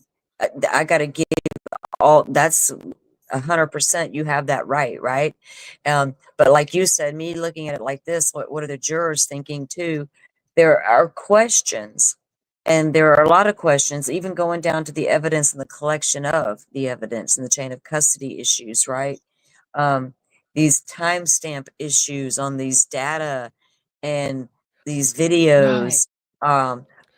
This Proctor guy, we know he was in trouble. We established that, but we need to know why. What's going on with that? And also, I can't forget that apparently there are two witnesses, Carrie and Jen, had another agency questioning them about their testimony in this case. What? Like, what's that about, right? Who does that? Why would that happen? Why would they need to be questioned about their testimony in this case? And then we're seeing the defendant over here on some Dateline clips. We're like, what the hell's going on? What the hell's Right. going on? Is that what the Right. jury's thinking, right? I know more than Yes. they do. I know more than they do, obviously. But is that what they're thinking? Like, damn. Well, you are, so they must be, because those jurors have Yeah. a similar degree of knowledge of the case, right? Yeah. It was Exactly. it's sort of I've just heard that I would effectively think in so. choosing a jury, there was, I think the defense or somebody mentioned that there was basically nobody that was Yeah. brought in for the And voir so dire these of the jurors, and they're aware of the first trial, right? These jurors do know Yes, I think there was, there's a level of awareness, because it's been yeah, everywhere in Massachusetts and particularly in right. Boston. Yeah. You're going to have a little bit of knowledge, but you may not have followed closely. So, and I get that. If they're like me, then that's fine because I knew a little bit, right? I didn't watch the first Yes, trial. So there's just a that. little bit. But I Same. just So knew a there's little. And then here I am watching it now. And are they sitting where I'm at now? Are they trying to base it on what they see in court and not? I They're not supposed to be watching social media like me. I'm like, oh, people are coming in hot. They having a meltdown on the Twitter. You know, Twitter's on Right? fire. It's So, interesting, like, yeah, last time round, like, I managed to get rid of, by muting and or blocking, all of those anti-Karen Read people, the big key players, and anytime I look on Twitter, which isn't often now that I oh, I scroll, and don't. like there's Yeah, I don't. they're just like zombie trolls. Like, there's Well, just I so don't know many a of them. lot of the big. I don't know a lot of the. I'm just learning some of the names, right? And Yeah, the names that I see now, because I most of them are don't. yeah, they're all new for me. They're new accounts. Well, they're new accounts. I don't think they're necessarily new I people. laugh because I think it's funny how people see the same evidence and take it two completely different ways. Well, that was a strong, move by the prosecution. And over here, it's like, and over here, you're like, what the fuck are they talking about? Strong move by the prosecution. Right? That was weak as shit, you know, and vice versa. So but that's just the way it is. That's just the way it is. And you got to remember, are jurors that same way, right? Right. Are there two of them or more sitting there taking the same information that all the things I went over that I view as a problem? Are they thinking, oh no, those are just fine, that we understood the clock drifting and see that guy on that damn guy that went on the damn court TV? He's such a, okay, I'll be nice. Anyway, the guy says, I think if the people only knew the difference between clock drifting and it means the same thing as synchronizing. They would just get it. I was like, oh, that it just, if we only understood that's what that meant, was synchronizing clocks, right? Instead of using So, the term. We didn't understand the term, therefore we didn't even understand the whole thing. We did understand it, sir. can I ask you a question then, Salty, again as the juror? Yeah. Like Shannon Burgess. Mm. Let's take him as an entity. If you're a juror, what are you thinking about him and then as his credibility overall? Are you throwing all of it out? Like, can you trust anything he Yeah. says? You know. No, he got up there and I knew right away, you know, he's from down here in the South. That's cool. Got no problem with that. And then he went on and and I noticed we didn't go over a lot about his background as much as we did a lot of the people. And Mm. I heard what his training was, right? I was like, okay. Then he comes in with this stuff, this new stuff and all this, and then they got in, it just wasn't lining up right. And then it was really better when the defense got up there, right?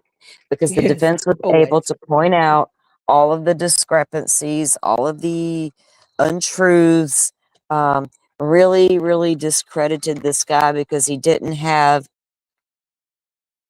So when he was questioned by the defense, he didn't have good, strong comebacks, right, for his behavior or for the Mm. omittance of certain things and this and that. But what I couldn't trust is how come you're the only guy, regardless of all the other BS about your education and all that set aside, you're the only guy that all of a sudden thought to even try to synchronize a couple of clocks.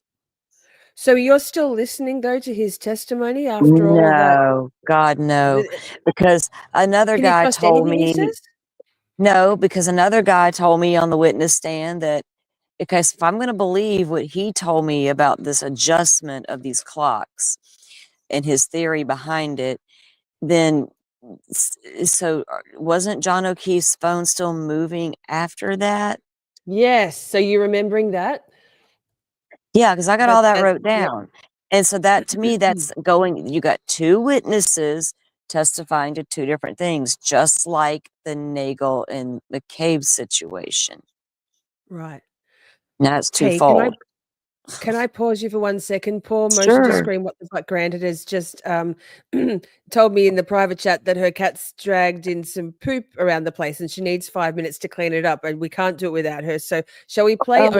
OnlyFan? Because everybody loves OnlyFan. We'll have a quick drink break, Awesome. toilet break, music break. We'll be straight back and then we can continue our chat. So if you need to go to the restroom, it's 3 minutes, sure, Salty. So I'll that. Enjoy OnlyFan. I know Tony will love this one. OnlyFan knows that they killed a man, an officer, a friend.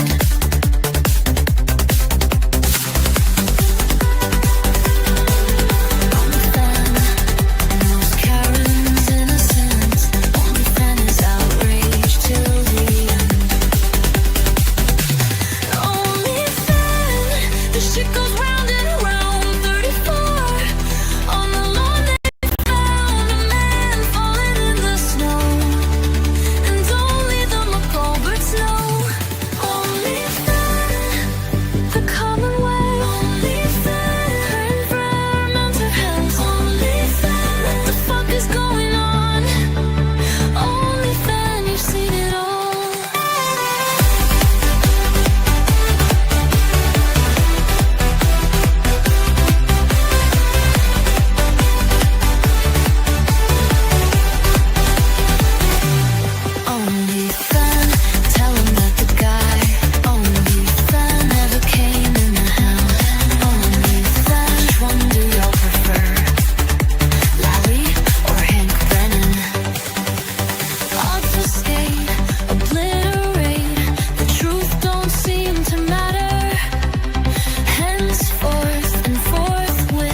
snow, and only the McCalberts know.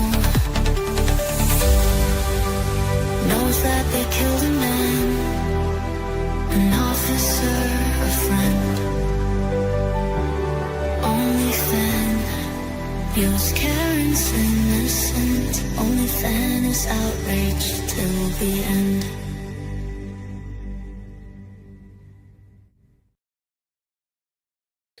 Oh, whoa, hi. Wait. What's it doing here? What are we doing? What's it doing that for? Wait, why is it doing that? Hi, Salty. I think Salty might still be on. Oh, there she is. Hello. Hello. Hello. Tony said he's been playing around with Suno this week, and it's a lot of fun. It is a lot of fun. Watch out, you'll get addicted. Songs get itching in my brain. There's probably one's itching at the moment. So it was pretty cool, Salty, when I was on Uncivil Law with Kurt last week, and it was amazing. And we played OnlyFan then. He's been playing it a bit on his channel. And then he had Bettero on about an hour after I finished, and there was like 5,000 people watching, right? And to go out, they finished with OnlyFan, and I was getting ready for my own live. Ugh, the no internet live stream. Yikes! Many multiple part 1, 2, 3. So there was like 4,000 people still in the chat listening to OnlyFan. It was so cool. It was like I was at a silent dance party with my lyrics, my vision playing to 4,000 people. It was pretty cool. That's Cool. awesome. Yeah, that's cool. That's cool as shit. You deserve it, It was girl. It's so well, good. thank you. That stuff's so Uh, fun. It's just yes, fun, you know.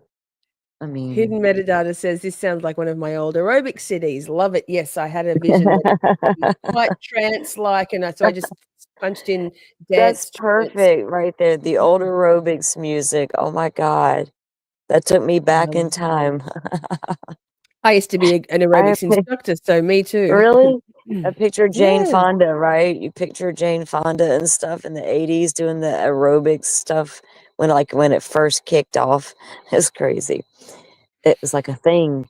But so back to that Burgess guy's testimony, right? That whole thing, yes. I found it to Thank be you. a hot mess.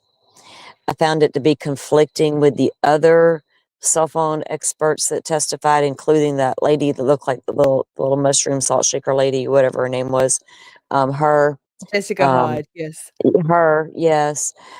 So because there's also discrepancies also about the search of how long the die search was conducted. So we got a lot of data discrepancies is what I'm calling them in this case. And there's too many that are not been answered for me to trust any of it, right?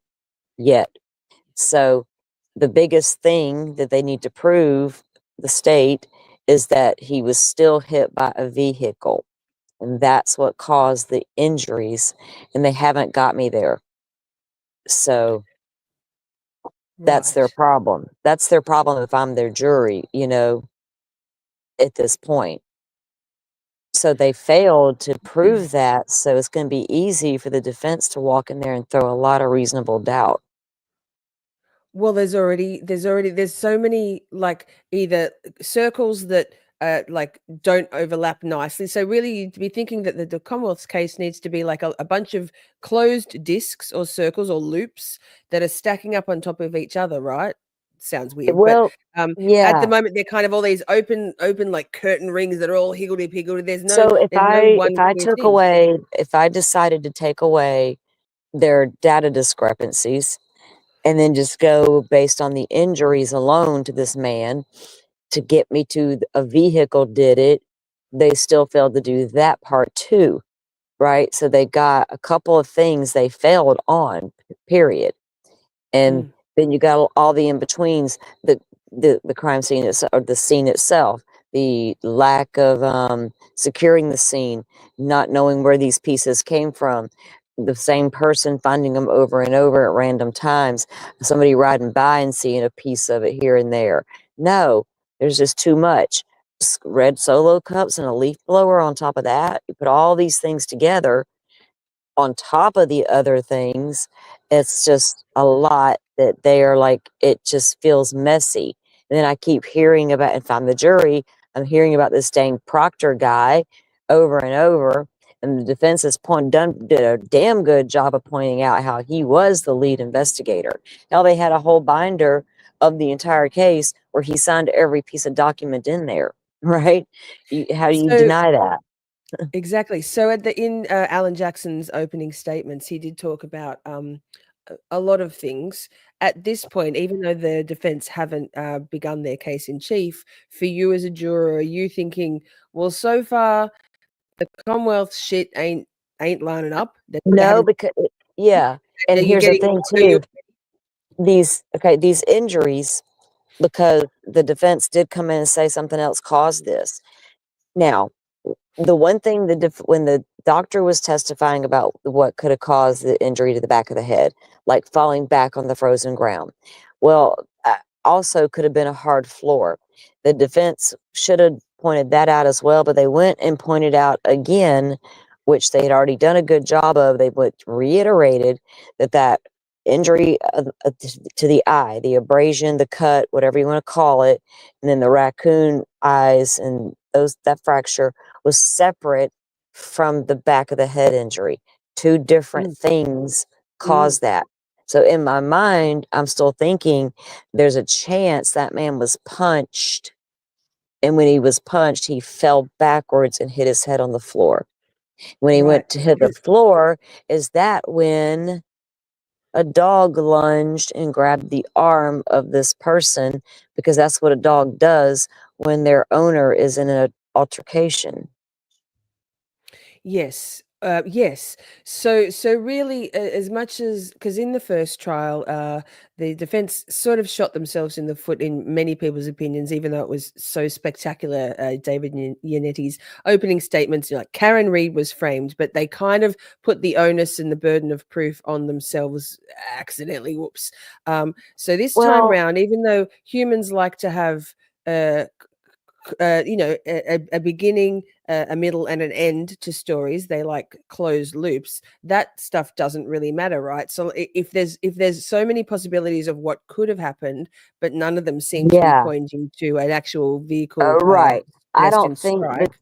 I don't know if the defense has got direct evidence, right, that they did something in that house, but they got a Well, lot of good evidence that's going to say it damn well could have happened, especially if they bring back the family text messages.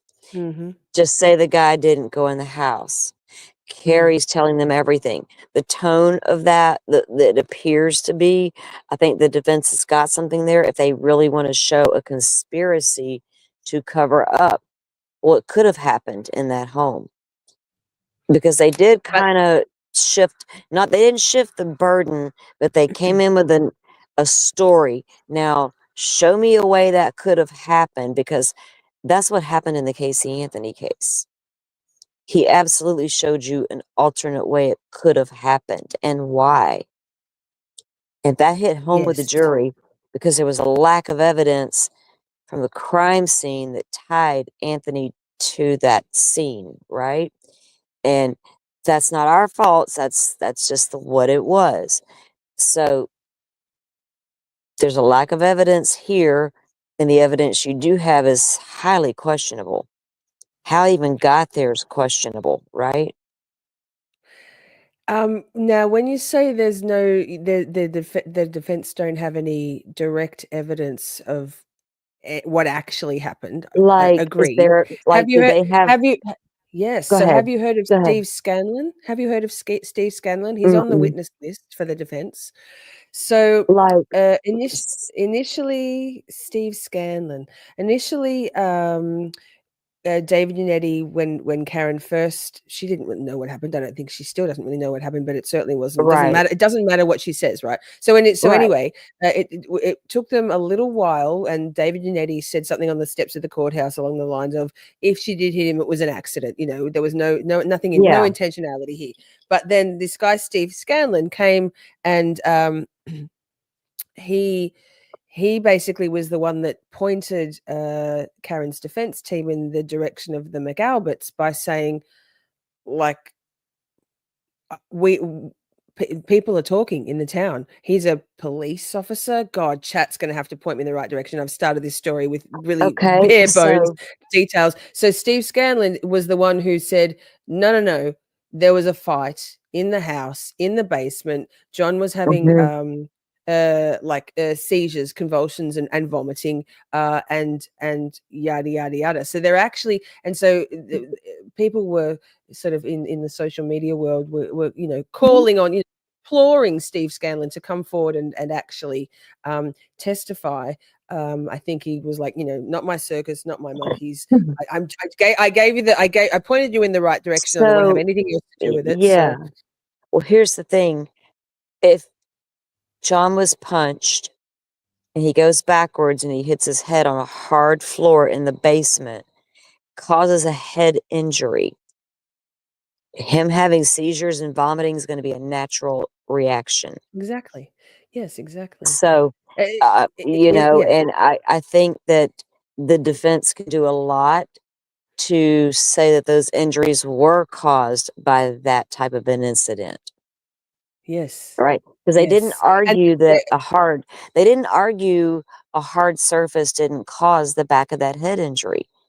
Instead, they got up no. there and talked about the front to the eye injury, Yes, and I was like, as being a separate injury, as being a separate yeah. that on the So are back they gonna could not have caused right, this. are they gonna go and point out when it's their turn about, "Let's go ahead and talk about that blunt trauma to the back of the head, and what could have caused that?"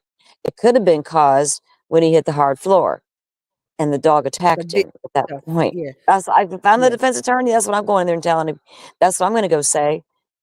Look, But even Salted, it could even be that Chloe went at John in amidst the kerfuffle, right? Amidst oh the yeah, assault, whatever was definitely, happening, and a big German definitely. Shepherd jumps up at him. Yep. John, drunk, is It's like, pushed over okay, backwards. It could have been the yeah. king hit. It could have been Chloe paws up. It could have been Here's anything. the thing. I I had I raised dogs just like the ones you have right now. Well, mine were blue pits and a red nose pit. But I Oh, dare beautiful. somebody to walk into your home Mm. and raise a hand to you. You heard them barking before. I had to mute myself for ages because Yeah. some fool You was don't knocking do on my that. front door. No.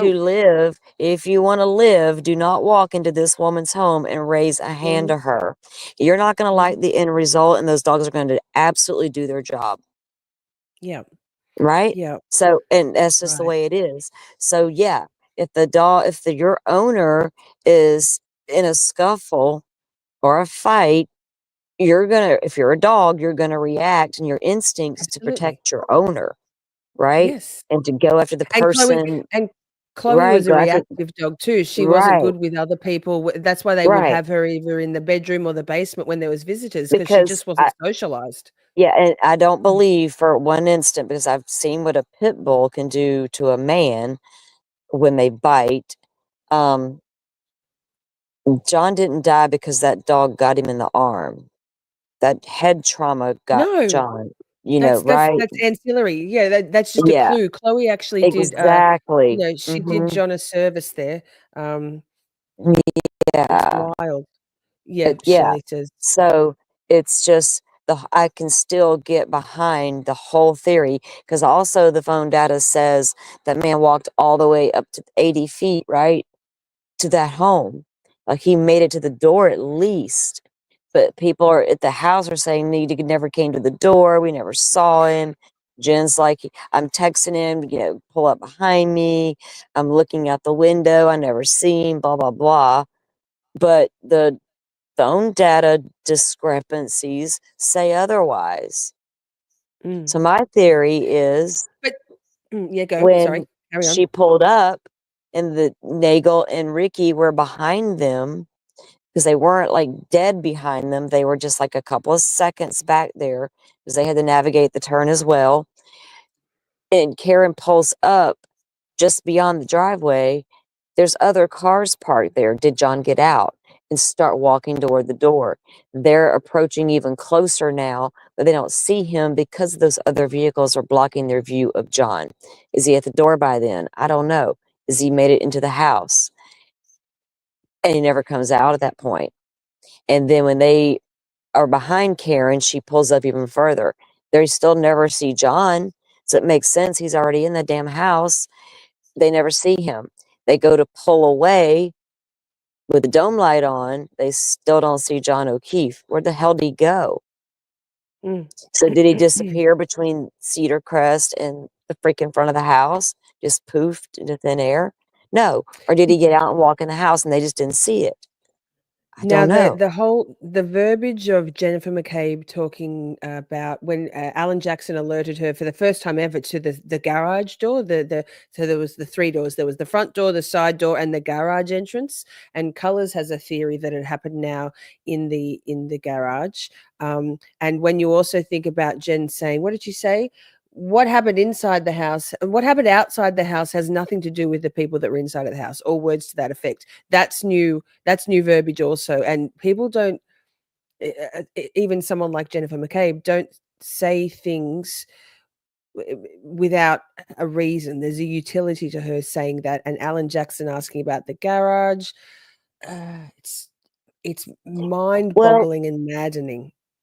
Yeah, they both, the defense and the prosecution each came in with a completely different theory. And so they each have to come in and talk about that theory and how they believe it. And the prosecution attempted, but there was just too many problems with their witnesses. You know what I mean? Even going back to the grand jury testimony being off from the way it is now with these couple of those witnesses. A couple of the witnesses had to be talked to by another agency about their testimony. That's a red flag. The evidence, like all the other points I've been pointing out, it's just there's a lot that's like is too much, and they didn't come in strong enough to back up their theory. Right. And there was too many problems with what they were using to back up their theory, like the thousands of pieces of random taillight everywhere, glass and hair that stuck like glue, like Magic.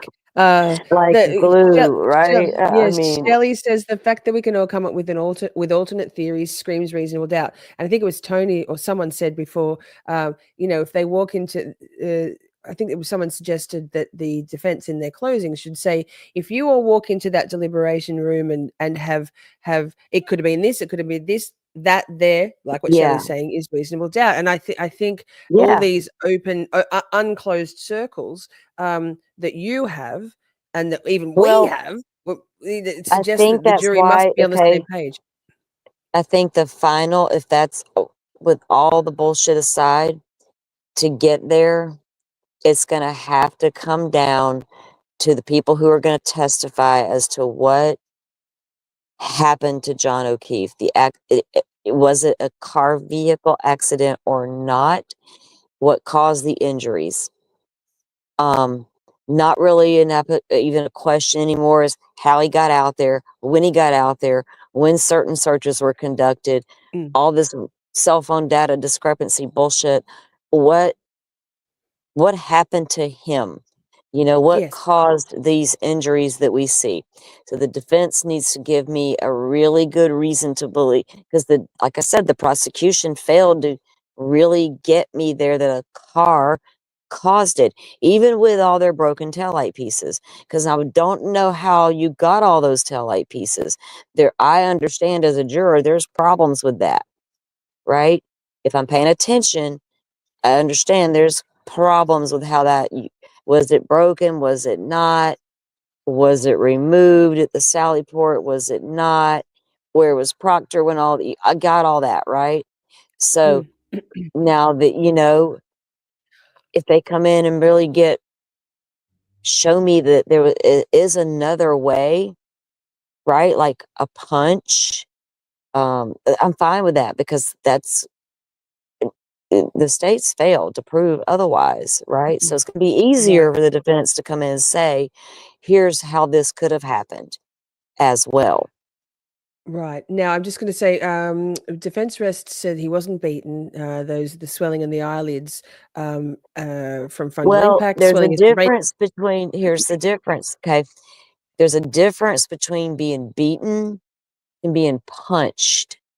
Mm. one laceration above the right eye. Yeah. And so in Yes. my It can mind, be both.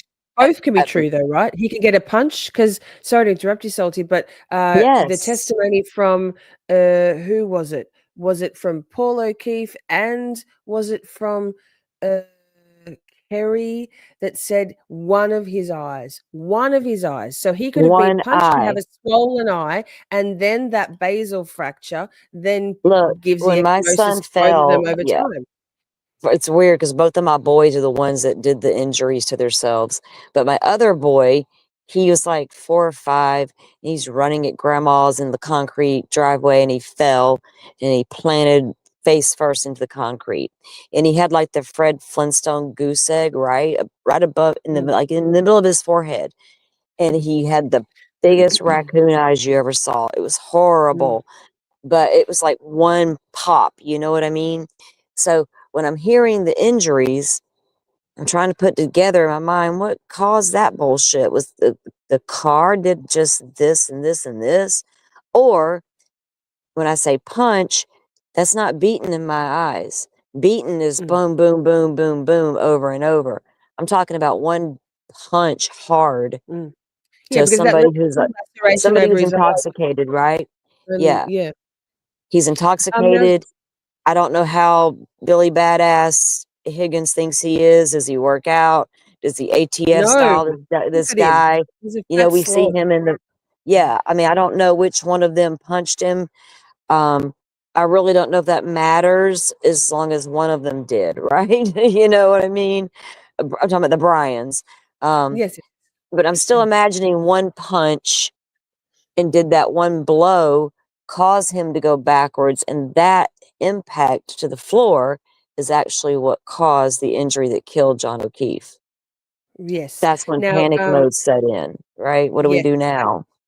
Exactly. Now, before I go to this, but what the fuck says, but Salty, the defense doesn't actually have to prove anything. The No, prosecution they has to don't. prove something, which leads me back to Shelley's, which is on the screen. So, where would you be right now, Salty, if the defense put on no case and you were about to go, let's pretend you've heard, Uh, that's tricky oh because we God, haven't look, heard from their final witnesses, but right hands now, let's down, put on no because, case.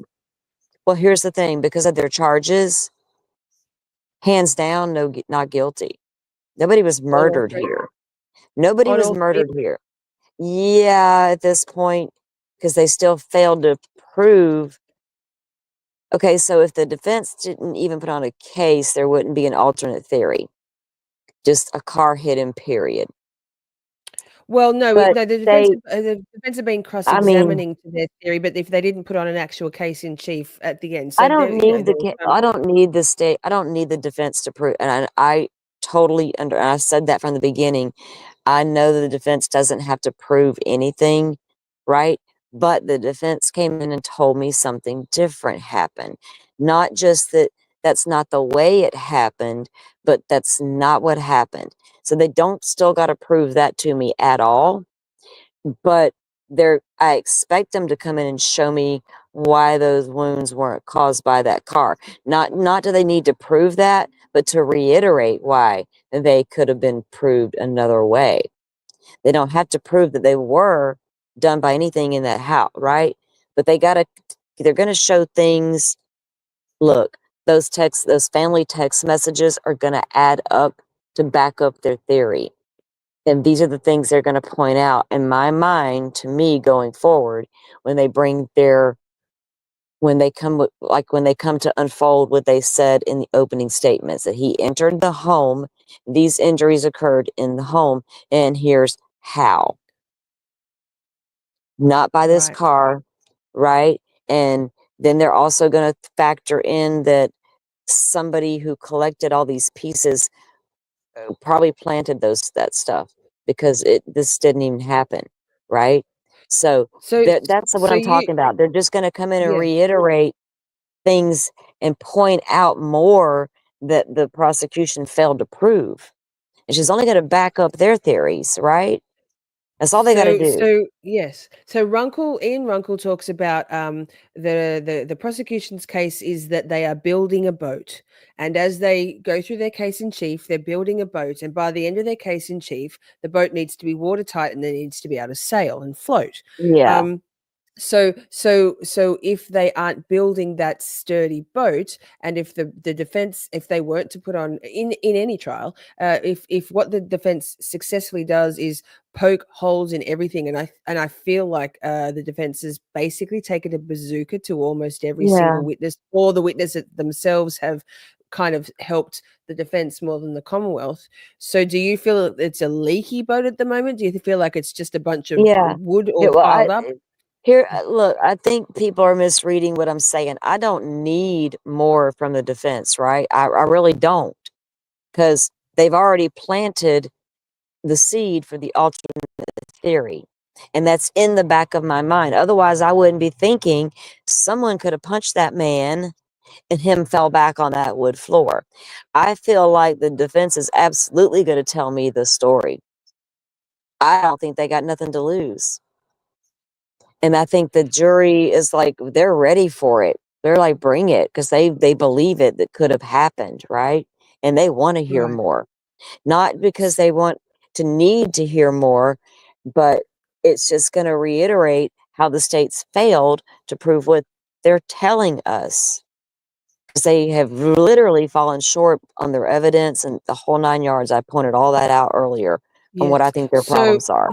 But I don't so need the, given that, yeah. s- If, so did you think, the Brian Higgins, the videos, the Bukaki having to read in all of the Higgins text, and then showing the waterfall footage, and then showing the Canton PD car park all that footage? stuff was a Uh, joke, right? so Okay, here's did that make you like? if I think the intention of the defense in well, showing that here's was to if prove I that there was was to stuff. yeah, if I was to decide the case right now, given what I do know from what the defense told me in their opening statement, compared to what the state is apparently wrapping up and showing me, I don't know if they got much more that is going to tip the scale or anything like that. I doubt it. I really, really doubt it. So based on what I know right this moment versus what the defense told me, there's enough reasonable doubt. There's no way I can get this lady on anything at this point. Because Judd, if there's one Any of the witness left, charges. yes, if there's one witness left and it's the accident reconstructionist guy, he'd have to come in Mm, with like home run after home run after home run. And the defense would have to have the most god awful cross examination, which I can't imagine it'll be a Leslie, and I can't imagine that's going to happen for yeah, there I to would. be tied all Yeah. up in a bow, because at Mhm. the moment it's just like strings, right? Yeah, I don't even know if that guy could get me there. I don't know what they're Okay. going to say if they testify. I have no clue.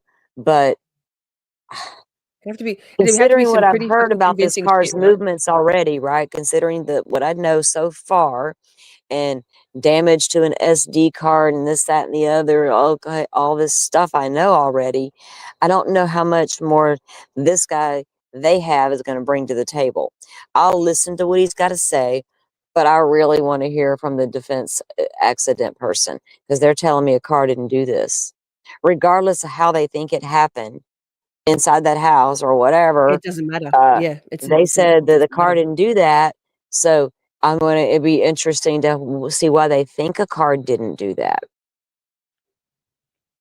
And they are Right. bringing people in to talk about that, right? So, yeah, I want to hear from Amen. those people too. And then I believe their people are going to be a lot stronger than what the prosecution's going to be able to bring in. Because I don't Yeah, know I'll if be I can interested trust the to see. people. I don't know if I can trust this guy at this point. You already got some damn sketchy witnesses, right? From your eyewitnesses down to your cop witnesses. It's You all got some sketchy, shady, right? you got some shady, what? You got investigations about testimony, grand jury discrepancies, all what? Report discrepancies, who's in charge discrepancies. There's too much going on there for me to even believe this last person you may have. But colors says they're going to say she reversed at 24 miles per hour and hit his Yeah. arm, and he flew backwards and hit his head. But that doesn't like it's 6,000-pound vehicle. It Let me see if doesn't I can still. find. Let me It still. doesn't set up. It Let me. just must No, have hit because it. there's nothing to the butt. So his lower body didn't get hit at all. His hip, Yeah, his leg, nothing. nothing. And His no toe didn't bruising get on that ran one over. arm. His foot. No bruising. Just Come on now. just that. No, I still can't get behind a vehicle impacted that man because the injuries don't line up in my mind yet to that Good. playing out. Good. Which Here, which let me see if I can. brings me back to what the defense said in their opening statement. It happened in the house. Damn, I'm down with that because I'm not believing that car did that, right? Right. I'm going to see if I can pull up. I know that One of Kurt the from two things has Uncivil. to be true. Exactly. I'm going to see if I can pull up. Tony, are you still here? I need to find. I want to find, or maybe actually motion to screen what the fuck, Greta. Could you have a look on Uncivil Law and find me that short that Kurt did talking about the 6,000, or maybe it's a video. Wait, 6,000-pound vehicle. Tony, which is that? Is Tony still here? Which Kurt breaks it down really well. Let me see if I can find it. Here we go. Found it. Boom, just like that. I'm amazing. Lol. No, Yeah, I I tried. don't know whether or not it's clear that she was framed. It's just clear to me that she didn't do it. Yeah, someone has to convince me that it is plausible, I found it. and the more plausible, the better would be nice. Someone has to convince me that it's plausible that a 7,000-pound vehicle traveling backwards at 25 miles an hour can hit a guy with enough force to create No, a no, disabling Princey. Thank you for injury, being here. but not enough force to create torn ligaments, broken bones, or even bruising. It's like someone has to convince me that's possible. I'm not buying it. Right? Because even if she hit him, unless the injury caused the death in a causal chain, it doesn't matter too. So even if you assume she hit him, it's still not enough unless the injury itself, of course, caused the death or was a substantial cause, to be more legally precise. So if, the disabling injury caused him to be unable to stand up and he died from hypothermia, that would do it, right? The ultimate cause of death is the hypothermia, but the causal cause of death is the disabling injury. She caused the disabling injury, so she's responsible for the Bingo, hypothermia. Tony. Right? That's not that complicated legally. We understand this concept. That's not hard, right? That's fine. But, you still have to convince me that she hit him with enough force to create the disabling injury. If she didn't create enough, even if she hit him, if she didn't create a disabling injury, then the causal chain doesn't work because you need the thing to lead to the death. It's not that hard. So, you have to convince me that. So either the act itself didn't happen or the causal didn't happen as a result of the lack of bruising. Take your pick. Either way, it's an attack on the mens rea element.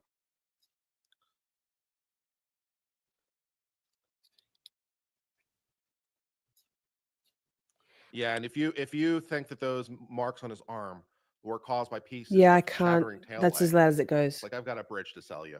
Let me check. That's as Something loud else as is he going goes. on I'll in be this picture. quieter. And it is proof beyond a reasonable doubt, lest I have to remind you.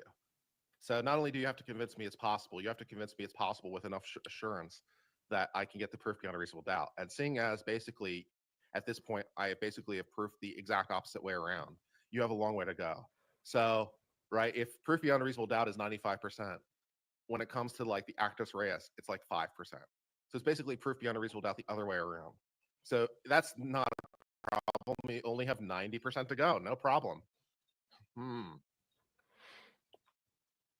Now, let's remember also, Tony said, hang on, Tony said, where is it? I couldn't turn up the audio. Sorry, that was as loud as it goes. There wasn't yikes. What the fuck? I'm off. There wasn't enough space in front of that house to even get up to 25 miles per hour. Yeah. Correct. And the Lexus is a powerful vehicle. Can we believe this data? Because they didn't know much about what they just now learning things about it still. And I agree. if you go by what Nagel said, as far as the car pulling up it, to where he placed it last near the flagpole, it doesn't line up with how fast and how far back she went. That would have put John further back toward the driveway. So that meant she would have had to have gone way past the flagpole to back up to hit him at the flagpole area, to fling him over into the yard. And that it's not that they haven't they failed to prove that to me as well. Exactly. Now, That colors that makes a happened big like choice. that, right? So it doesn't I don't Yes. know that's why I'm looking forward to the defense accident reconstruction people. I think they're gonna hone in on stuff like that and explain what that is or They're was going or to talk. Well, whatever. I think they'll talk about the physics of the impossibility of Yeah. John's injuries and Okay. Yeah. the vehicle. And so here's what Jennifer The kind McCabe of said. injuries that they kind of come in with, like, this is what types of injuries you would have seen with Yes, an impact of a they vehicle. already Mm, testified last time round that the injuries on John, like Karen's Lexus didn't hit a human, and John's injuries weren't from a vehicle. So now here's right. what Jen Okay. said about not hearing a thing. Uh, uh, when she was there, allegedly watching out the front every 5 seconds to send text messages that Yeah. align with her. No time did you We hear got any noise that was unusual, did you? No, I didn't. You didn't hear any screaming. No, You didn't hear any yelling. no, No loud voices. no, No foul language. no, You didn't hear a door slam. no, You didn't hear a verbal argument or a fight of any kind. no, You didn't hear a revving engine. no, You didn't hear the squealing of tires or the scraping of tires on the pavement. no, You didn't hear a collision take place no, or a crash no, or screams for help, no, moaning, groaning as if someone was in distress. no. At no time did you hear So any. that was, to me, was really impactful when Jen was testifying to that. So like the lawn is small. A car to get to that speed, particularly a powerful like a Lexus, is going to make noises. The set, like Colors said, where is it? Not to mention the sound. I have heard someone get hit by a car and it's loud as fucking sickening. Exactly. It wouldn't have been a silent. It wasn't a it vacuum. is loud. Like I said, Mm. my husband, my ex and I, we hit Yes. that time, and they were walking in the middle of the road, and you couldn't see them till like last second. And the car in front of us, he never saw them, and he waited for the cops to come as well. Like I said, we didn't even get a ticket. They measured our, we hit the brakes right when we saw them, and like I thought we hit the truck in front of us. Well, the state troopers were able to measure like the skid marks from our car, and they could tell Mm. how fast we were traveling, right? Everything. And my husband didn't even get a ticket for that accident. And it was crazy. But we didn't do anything wrong. We tried to avoid it, but it was an impact, and you could definitely hear it and all the things. And they do investigate this stuff.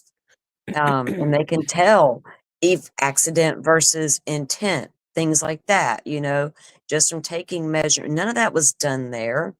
There's some data that they're telling me what this vehicle did, and I got some people saying there were squiggly lines out front. What do them squiggly lines even mean? It's snowing lightly. You're gonna have tire marks maybe when a car drives through it. What are your Correct. squiggly lines about, right? I mean, it means nothing to me.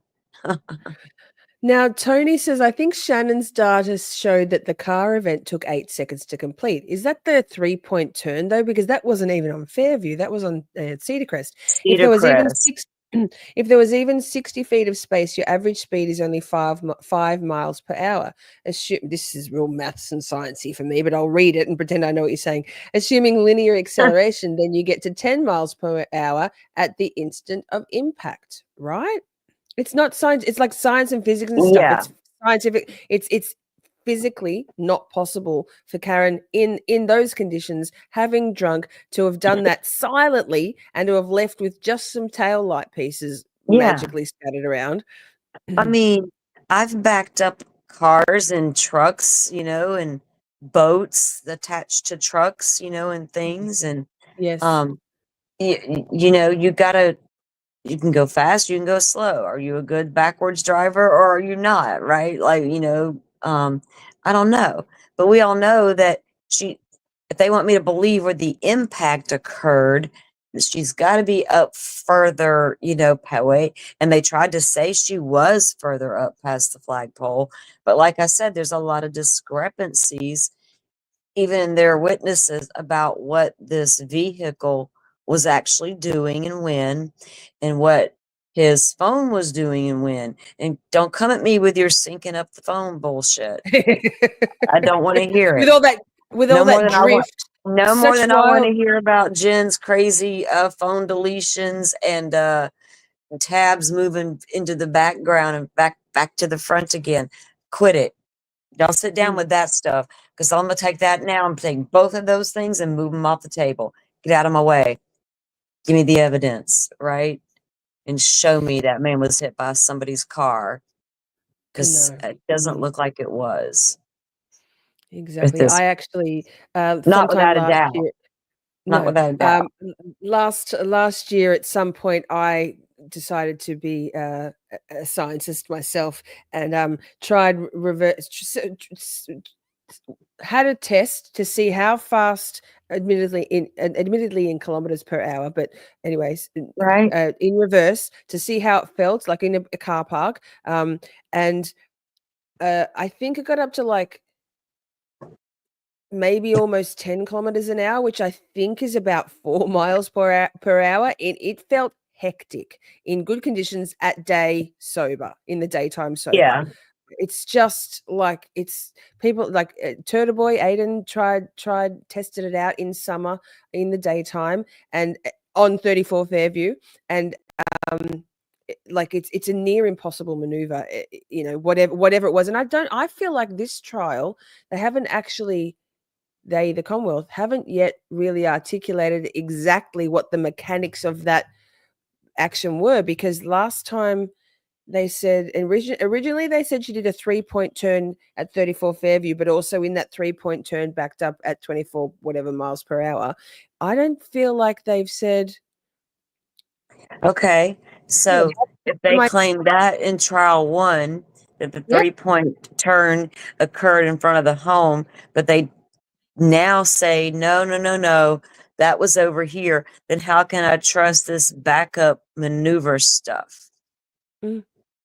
Couldn't that have And even changed as well? How come that didn't change? Right? Well, the thing is, isn't it salty? And the jury can't know this, but this is why it's so infuriating for us people that have watched the first trial and everything else in between, is that they can't be changing it, changing even the mechanics Right. of their theory as to how this car impact happened. It's wild. Right. And that's a big thing with the time, the changing of the clock, synchronizing the clocks or whatever you want to call it.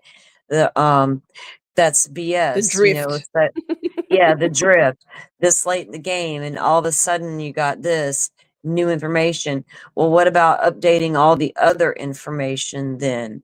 Because there's discrepancies all over the place that need to be clarified as well. But no, Right. it's just too much stacked against them. I think that they're gonna have, they didn't overcome that. I think the defense has a lot to go at, you know what I mean, to cause a lot more reasonable doubt. They've given the defense a lot to go after, because they haven't proven anything. They tried. That's what it feels like, but they didn't get there. Nick makes a good point. Surely some of the jury will know from the first trial. I agree, because it's so pervasive, this story. I mean, in Boston, in Massachusetts, that there's no that they couldn't they said that in the voir dire they couldn't find any jurors who'd never heard of this, and the stuff that albeit will have been MSN stuff, but the bullshit that was being sprouted and still is on MSN was Commonwealth fueled stuff. So I think you could be right, and if the stories coming out, if they're true about the jurors, reacting like with laughs and guffaws to Hank Brennan's case or the Commonwealth's case or whatever it is, to their witnesses, to Dubukaki and all of that, then perhaps they're all going, like, we know stuff from the last trial. We know this is different to what y'all said last time, even if it's only very superficial. The stuff that they will have heard is going to be there in their mind. Night, Tony, thank you for joining. Have a good sleep. Happy Sunday to you when you wake up. So chat, do you have any more questions for Salty? Because it's getting, well, it's not super late for you, but we've been here for 2.25 hours, and I really appreciate all of your insights. I think, chat, I know I feel relieved, Salty, by what you've said to us, and I'm intrigued by the stuff that's still sticking in your brain, because I feel like those things will still be sticking in the jurors' brains. Yeah, I mean, the defense did open the door for reasonable doubt when they came in with their opening statement, and those things are there. But the state failed to prove that the defense is wrong. This was caused by this woman's car, and she did it on purpose. Even with that aside, they still didn't prove that it happened by a car, right? Even to take murder off the table and you go with like a manslaughter charge or whatever, they still didn't prove that it happened from a car, No. that with these types of injuries. They just failed to prove for sure beyond a reasonable doubt that he fell back and hit a frozen ground. We don't even know how frozen that ground was. We heard from the weatherman It was about the that. lawn, though. It was also the lawn with Right. grass and a light coating of Yeah, powdery coating of grass, and snow. it wasn't the blizzard wasn't even there yet, so it wasn't as frozen as it would have been, by the time they found him. You know what I mean? Versus when he hit, versus when he was found, allegedly they're hit. But there's just too many unanswered questions that the prosecution didn't give strong enough evidence to support, right? You know what I mean? And that's Yeah. their fault.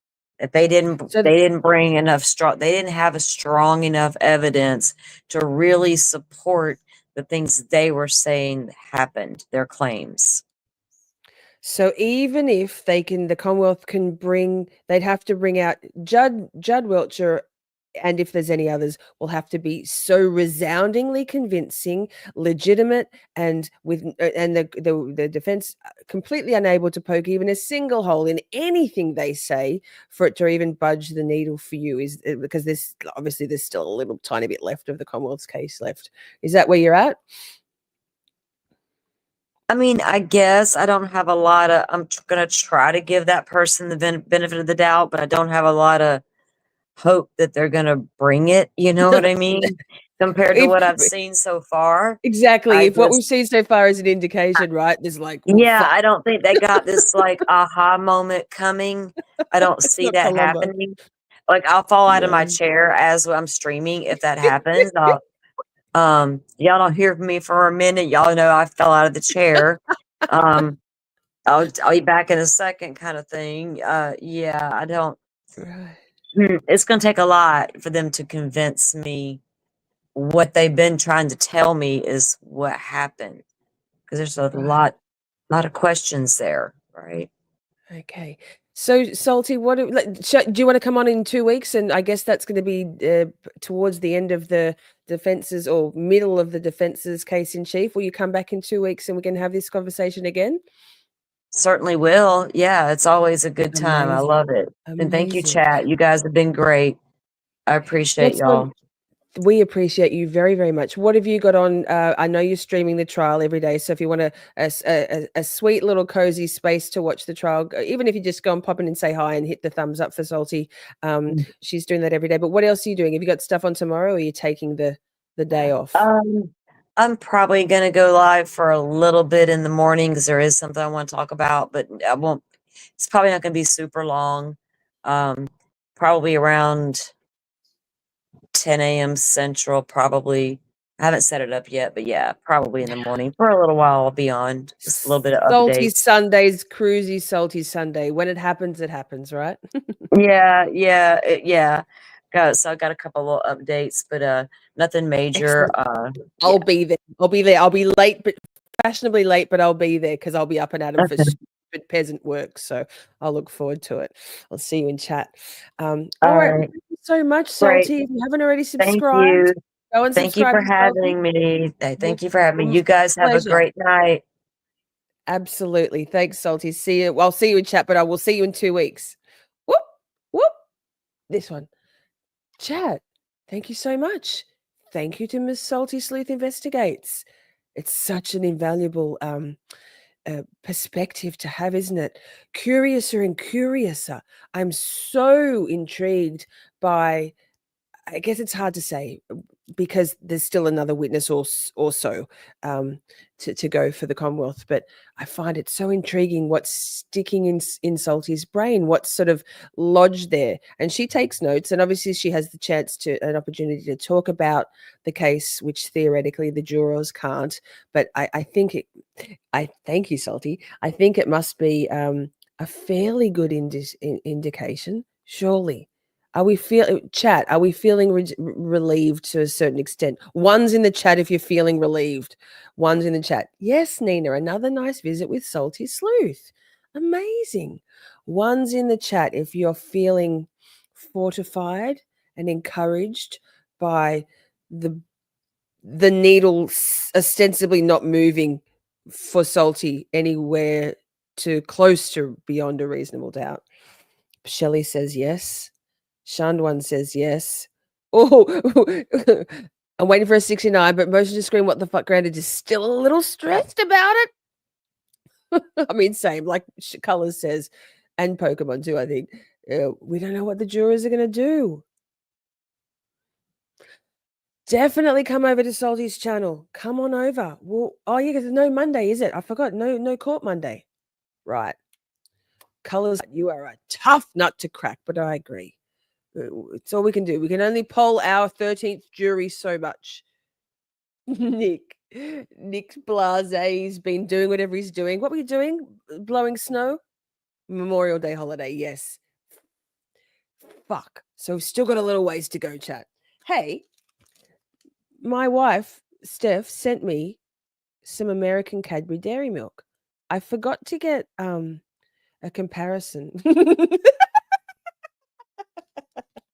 I forgot to get some Australian Cadbury Dairy Milk to compare because I was going to do a taste test, but I'm going to do one anyway because in Australia we have some pretty fucking good chocolate. I personally think that Darryl Lee is better than Cadbury, but that's just me. Hot take. Yeah, I'm fucking starving. So this came.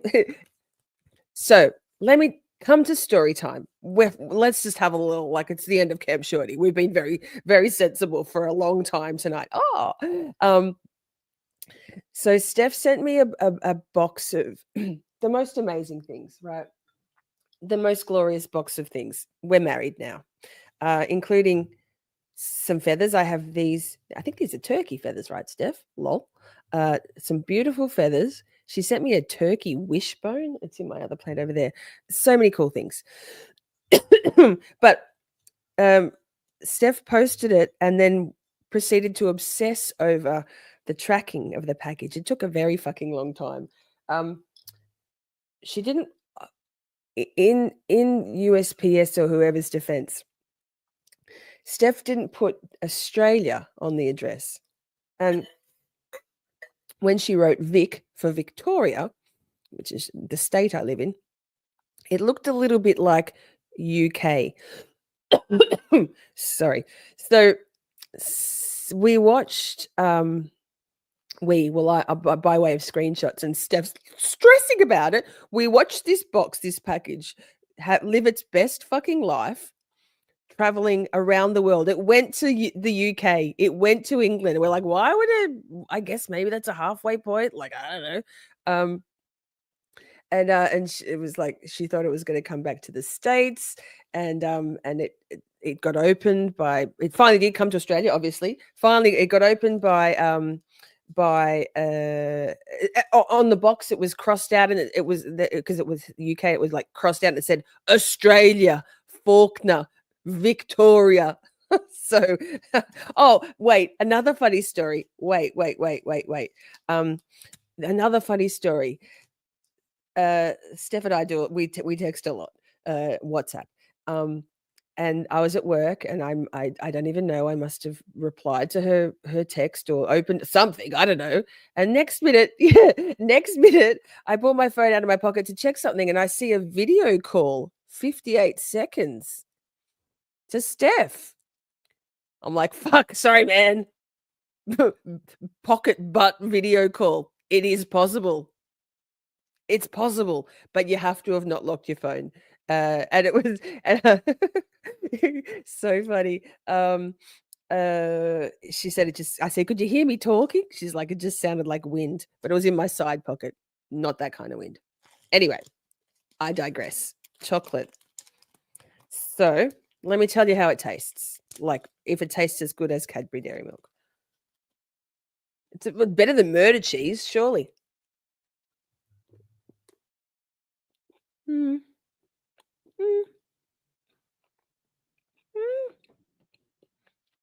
It tastes pretty similar, Steph. Nick, in Australia, we have a slightly different recipe because this is Hershey's. Hershey makes the Cadbury chocolate in the States. It's not as good. It's pretty good, though. Night metadata. Too much pain. Oh, my goodness. I'm so sorry. Me eating chocolate into the microphone won't help that. Thank you so much for being here. So that Cadbury's Dairy Milk. I actually think that Darryl Lee chocolate is better. You put Australia in the country box. Well, those dickheads didn't. They wrote UK. I didn't have the heart to tell you. Like, you actually sent it to the UK. British Cadbury's is much creamier, trust me. Yes, because we have stabilizers in Australia because of the temperature we have here. So good. Whitkers. Oh, yeah, that is good too. Now my mouth's all watering. Great viewing. Oh, my God. Make better choices, Shorty. Wait. Let me see. I took my earbuds out. Hang on. Wait. Let me finish chewing with a bit of this. Shorty, swing my way. Swing it over here, shorty. Yum. Now all I want is chocolate. She also sent me Girl Scout cookies. What else? Cool things from heaps of cool things from advocacy conference. So cool. So thank you. I like dark chocolate from Rocky Mountain Chocolate Factory.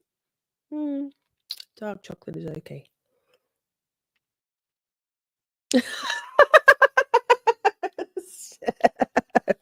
I'm sorry, I broke your heart. Yes, anti-melt stabilizers. Steph. Like, and you're like, oh no, she's just 58 seconds of wind and darkness. All right. Chat. Thank you so much. Motion to screen, what the fuck granted. Thank you for your backstage everything. We'll have timestamps. Oh, wait. I have now got an Alexa. 2 Alexas. I don't know why I got, like, not Siri, but it was cheaper. Still trying to work out how to set up my big Alexa. But I say to Alexa, good morning. And she says to me, good morning. And then she says, today, what did she say to me the other day? She goes, did you know that today is World Turtle Day? She said, special shout out to an Australian turtle, something, can't remember, that has these a few different things and says, and breathes out of its genitals. What a rebel. And I was like, nice. Thanks, Alexa. And if you say, Alexa, I love you, she goes, thanks for saying I love you, and sings a full song. It's so cool. I finally got a friend here that like can talk to me. It's pretty cool. So that.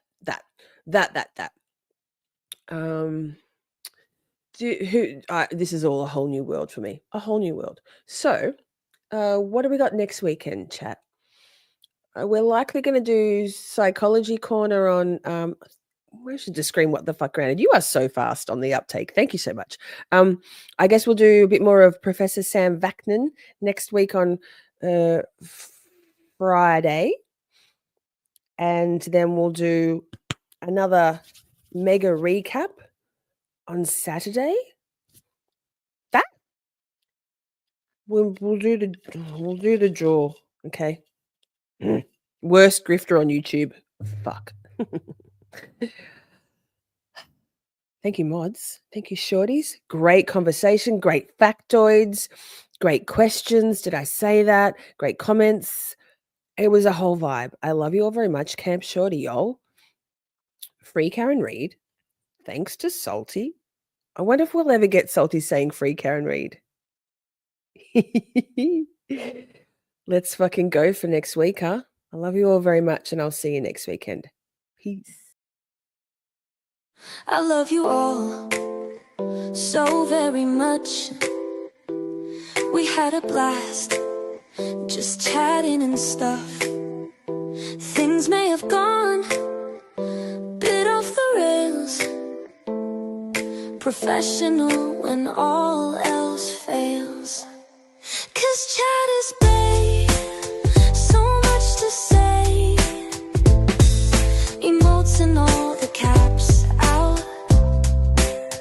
May have been cheese, bit faster please. The time has come, Camp Shorty out. We're skating through all the tough things, learning about this and that, defense motions, prosecution, and narcissistic twats. 'Cause chat is babe, so much to say. Emotes and all the all caps out. May have been cheese, bit faster please. The time has come, Camp Shorty out. Community, just you and me. Occasionally, Buster and Poppy. It's a whole thing. Miss Shorty swing. Together we make each other happy.